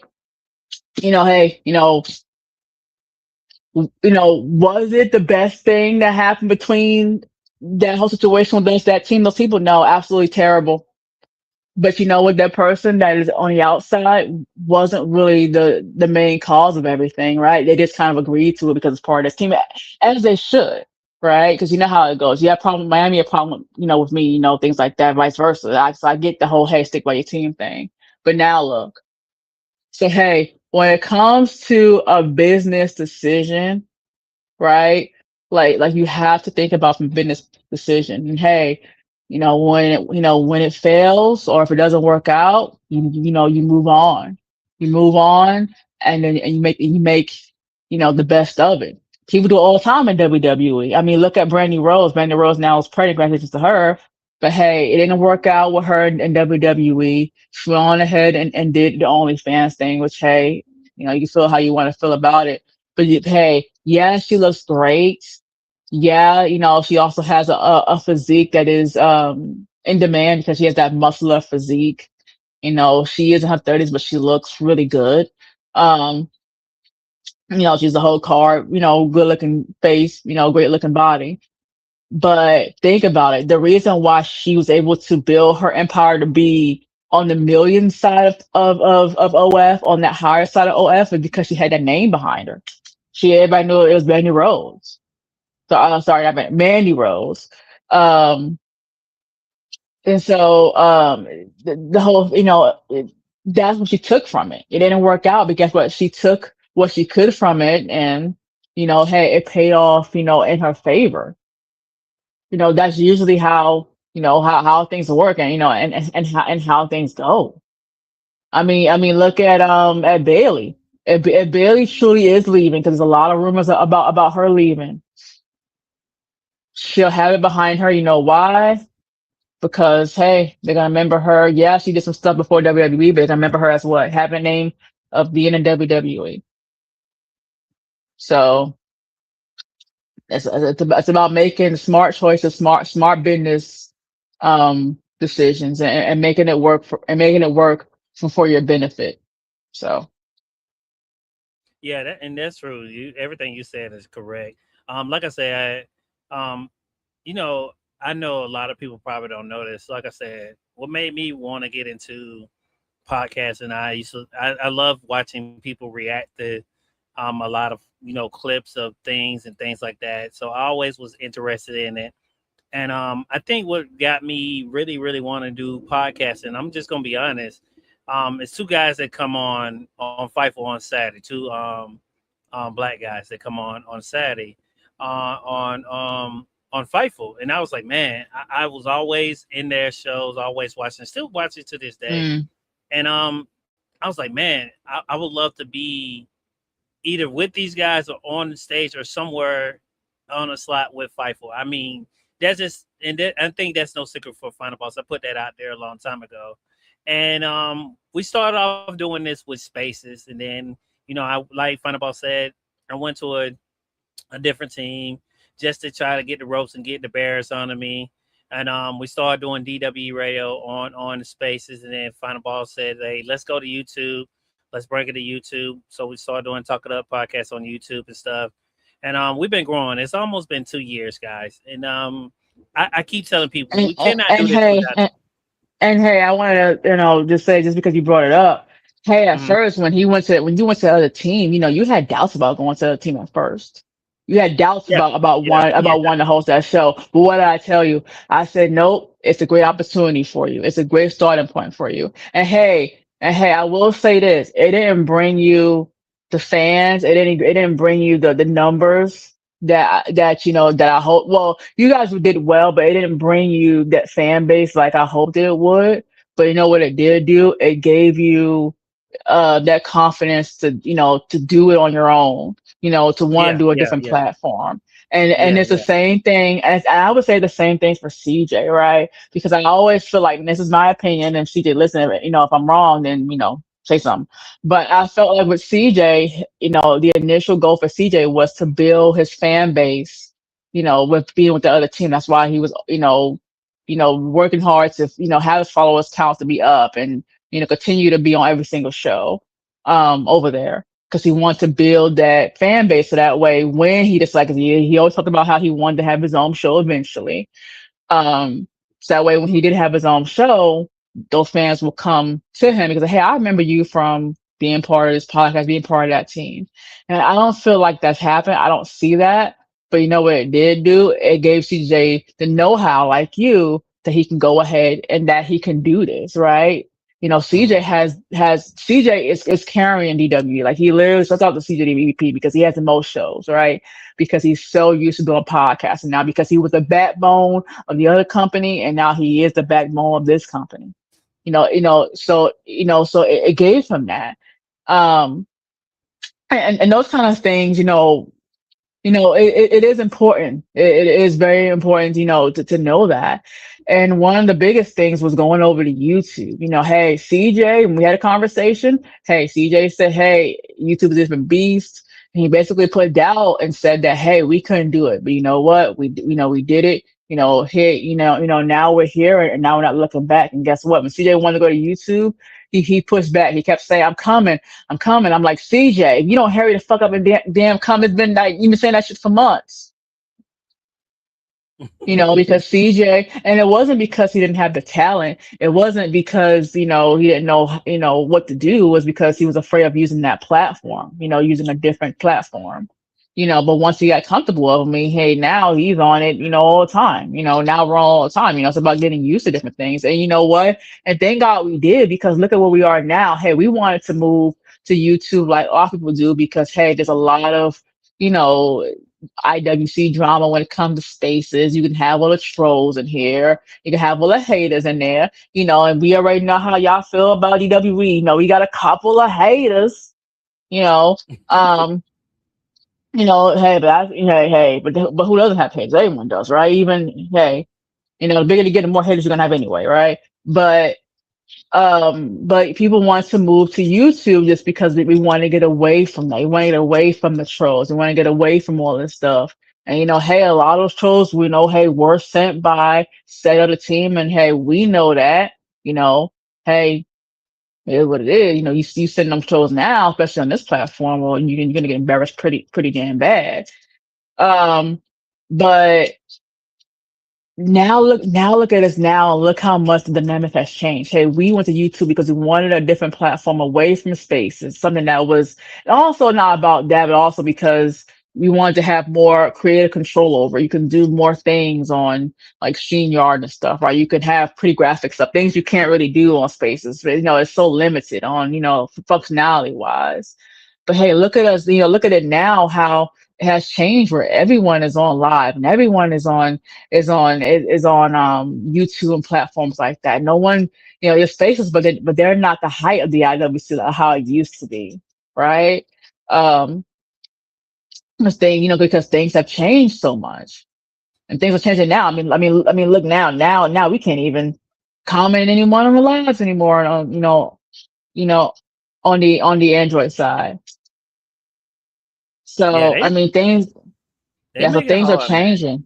Yeah, so Yeah, things are they changing. make So it you have hard. you have to you have to evolve. So what does that mean? Like, hey, like you know what that means is that hey, if you were a person who heavily relied on the on your chat for live, and now with this new update that's part of X, you will have to now pivot to YouTube now, to get those comments now. So you be forced And to pivot most folks anyway. are leaving, and most folks are leaving X and just going straight to YouTube. And shouts out to you if you are doing that, because Hmm. that's one of the biggest chances you're taking, because it's hard to get people to come to just your YouTube. And shouts out to everyone who came to our YouTube Hmm. today. Like I said, I mean, we've been putting in the work. We're 2 years going. We're about to go into our second year here at DWE. Like I said, a lot of ups and Hmm. downs. I mean, accounts been down, Oh changes Lord. names, Hmm. this and that. So we're sticking with DWTV because I told Final Boss, hey, this is the last thing we got to see. We got to start building a brand behind ourselves. And most of the stuff, when it's the DW Hey, hey, television hey, page, hey, hey, hey, hey. You I guess act, I have hey, to be hey, hey. You I act guess like I have to you be act the like that's one. I not have to normal, admit that man.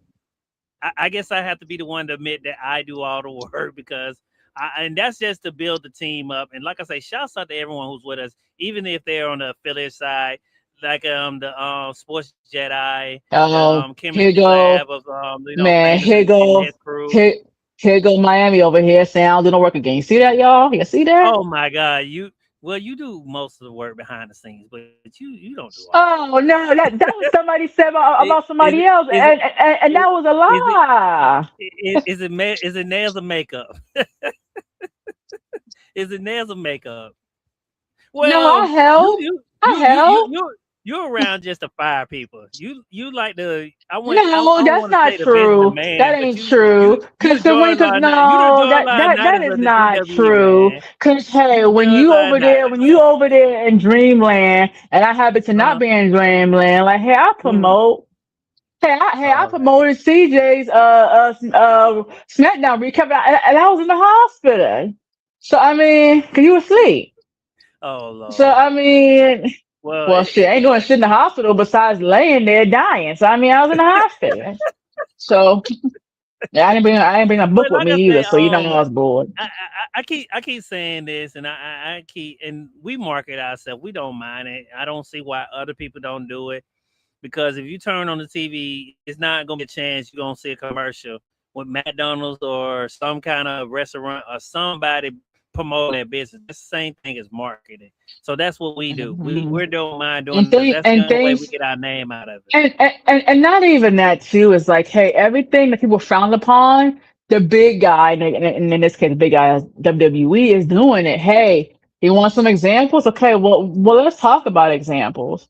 Hey, Miami is talking about, oh, promotion hashtags, but guess what? WWE is making hashtags and hashtagging themselves all the time.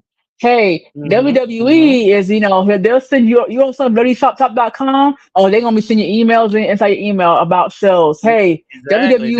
Don't be afraid to market it. Man, listen. WWE has their stars telling you to come out to see them. I mean, AEW did it like crazy at one point. Remember that? Um, doing that, but also frowned upon. Remember, Miami, when we was with our old company, which was DWC, because we were like WWE, where we got to change it, get the F up out of here, right? Um, Miami had this whole thing where he did not want to settle for mediocre style graphics. He said, "Hey, it's a professional business. Make it look professional. I'll spend the money." He has spent hundreds of dollars. I'm not talking about no 10, 20. I'm talking about hundreds of dollars he spent on our marketing posters, on our marketing materials. Um, and because it was frowned upon, having it us trying to do it ourselves or having it AI. Well, here we are 2 years later. We're even the biggest company, WWE. They pretty Using much AI. fired. Yeah, pretty much fired their creative team and now using AI It's crazy. with spell check issues and having Dan Housen look like crazy man. I don't So know, man. It's crazy. Look at yeah, did you because see the there's one with Roy AI. Keys on there? They made Roy Keys look like a Nah, whole I didn't different see that one. person. Man, man. I don't know if they fixed it, but boy, that old poster, they fixed it. You can go find an old picture. I'll see if I can find it. I know I sent it to Greg, but man, that looked like a whole total different person. I'm like, my God. I said, you know what? I guess it is what it is, man. Let's get to a couple comments before we get up out of here. Shouts out to the tribal kingpin, man. He said they hit them with they hit them with the if you don't want to have all those producers in your videos and dancers come to Oh Death my Row, God. come to Okay, WWE Radio. tonight.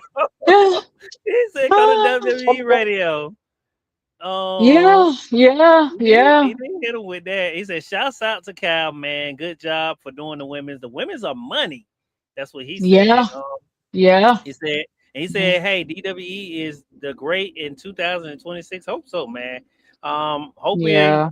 Hope. I mean, like I said, we cannot. I keep telling you guys, we cannot do with this without you guys. You gotta go out there and tell people about us and let people know. I mean, word of mouth is still the same, guys. I mean, I know this new generation is not used to that, but guess what?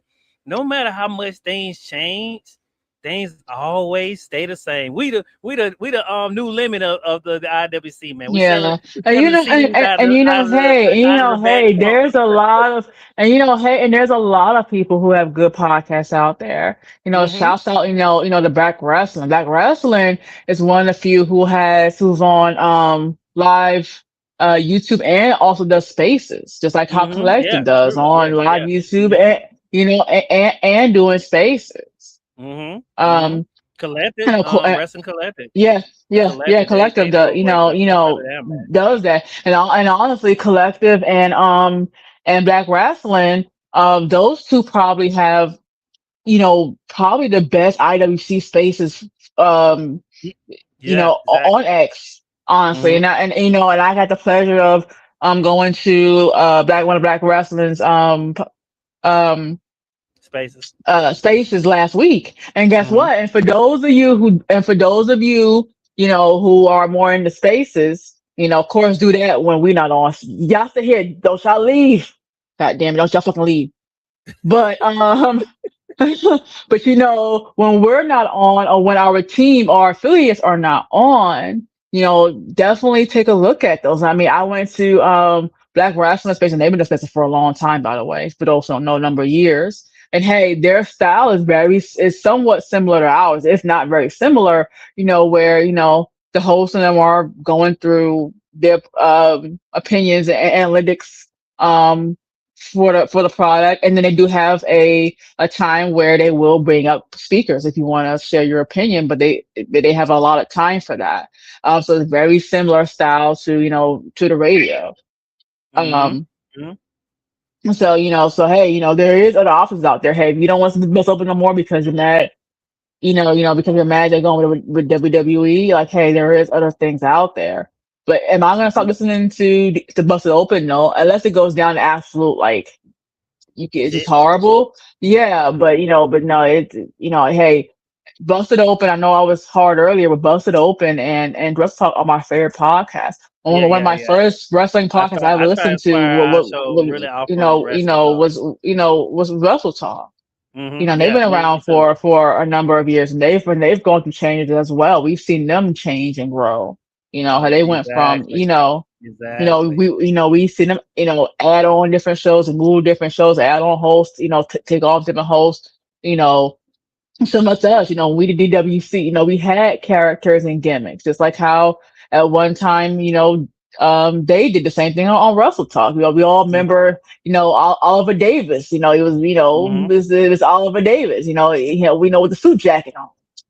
You know, um, and they kind of moved away from that, and we moved away from that for, different reasons. We went through a complete rebrand, which, hey, glad we did. We did have to do a rebrand. And you told Miami, hey, here we go again with business decision. Hey, hey, yeah, we're starting over, but guess what? You know what? We got rid of those chains and those cinder blocks, because hey, look at it now. Like, how far were we really gonna go doing what we were doing with people that we had, at a time.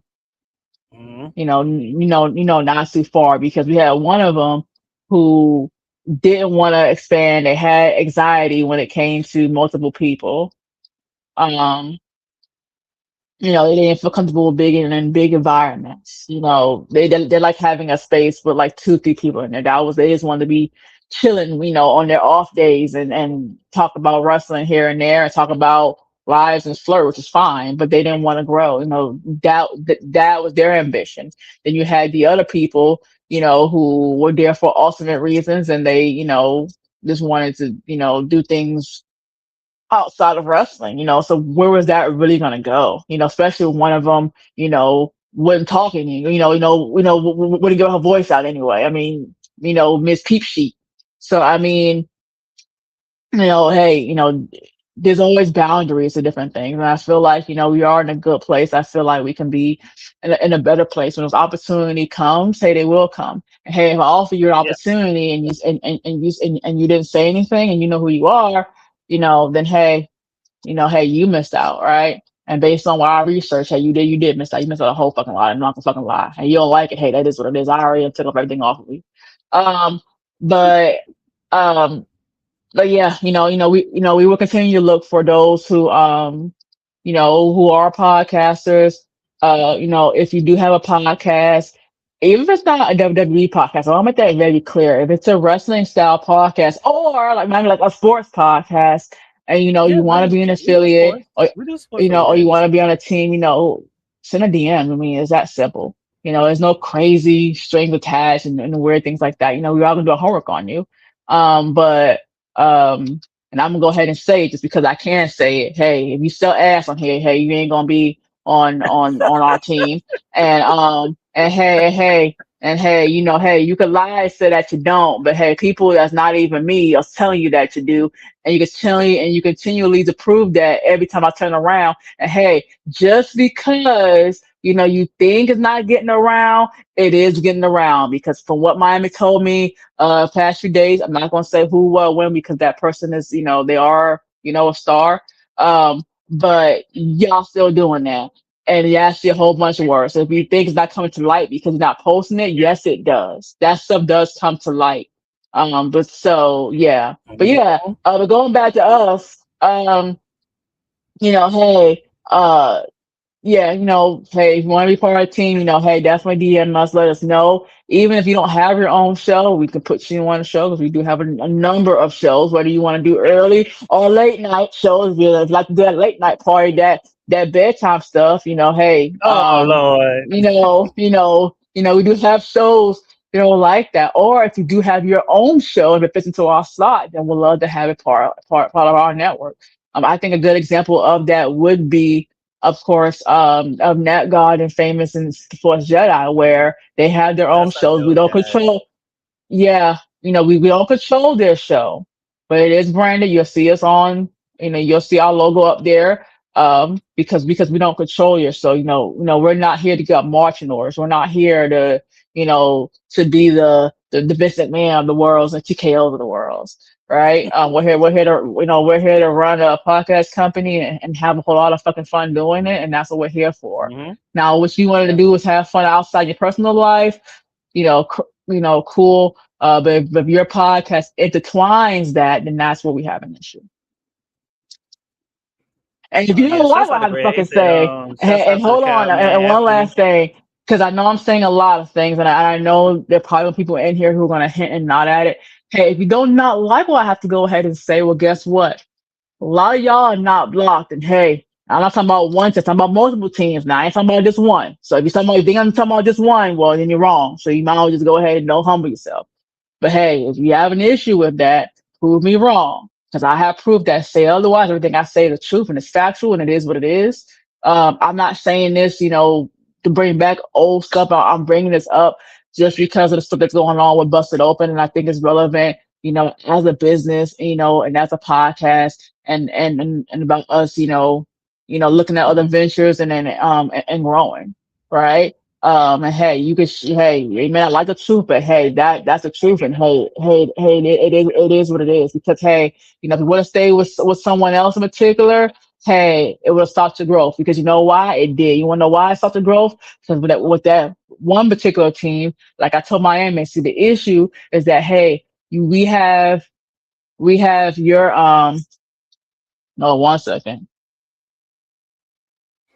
Shouts out to Greg. He said, shouts out to Cal, the man Anthony. He said couldn't do the rundown without him. Make sure you check out Cal on Queens of WWE Wednesday, where he talks about the women's division with his co-host CJ EVP, who's up been come up next. Shouts out to you, Joe, man. We did add you on the DWE TV page. Thanks for posting the YouTube and the X live. So shouts out to you. We did give you a follow. He said that was a great show. Thanks. So we hope to see you again, man. Hope to see you stop by again on DW Radio. Um, Greg said the same thing. He posted twice about Cal being Queens of the Ring. I don't know why he put that twice, but I guess he wanted to make sure we seen it. He said also check out all of the affiliates media partners of their shows. Far as that will be Sports Jedi, Famous, Nap God, um, the Chemistry Lab. Their guys are our affiliates companies. Shouts out to them. They're great guys. They do great work. Shouts out to the DWE team, man. After the slam, sports after slam, the EVP show, the rundown, Queens of the Ring, inside the NFL Mind of Miami, where Tuesday I got a lot to talk about, man. It seems like we got some new news, contract signings that I can talk about, and you can hear me talk about the NFL schedule. We're coming real close to the NFL season. We're 7 weeks away till we get to the NFL, and I got some more talk. So I guess I will go live Tuesday, where you can catch me Tuesday, where that show will be getting replaced by the EVP and Miami's NFL recap show on Tuesday. It will be the same time, 6 o'clock p.m. Eastern time. But guess what?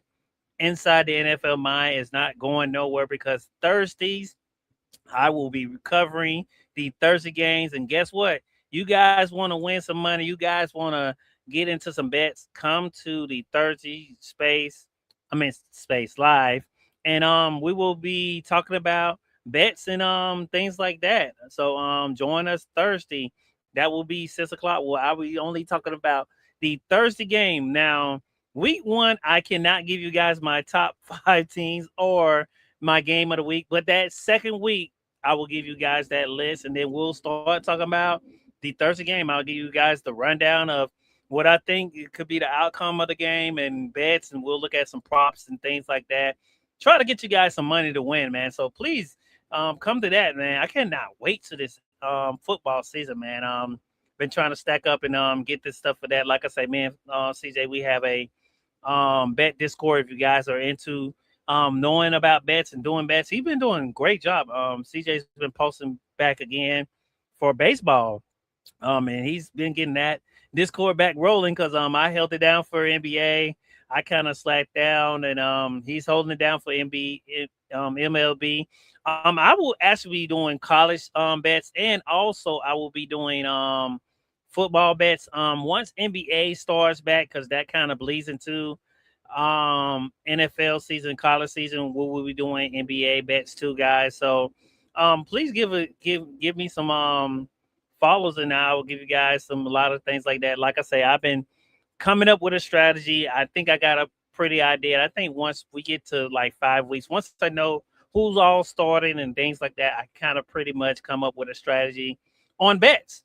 Shouts out to that. We got one more comment for our champion, our prediction champion for DWE. Here. He said, "Thank you, everyone. Happy to be here, and it's a dream to talk about women's wrestling. Happy that everyone likes the content." Yeah, man. Kyle, it's really good. I love being in the back just hearing you guys talk about it, because it gives me something new to listen to, because I know we kind of break down everything, kind of give y'all guys analytics. Like I said, we do not hold back, man. So DWE Radio is here to do that and try to be the voice of the IWC, because I don't think we're going to be picked up, but people are watching, and if you're watching, hey man, reach out and give us that opportunity. We would love to take it. We'll take the bull by the horns, and we'll go for the rest of it. Not saying we don't need a big name behind us. We're pretty doing good, but I feel like we can do better. I try to do most as I can. Other than that, guys, like I say, thanks everyone for stopping by. If you want to continue to find our content, you can find it on YouTube. That's Talk It Up Podcast on YouTube, where you can find us. We have a lot of shorts, a lot of videos on there.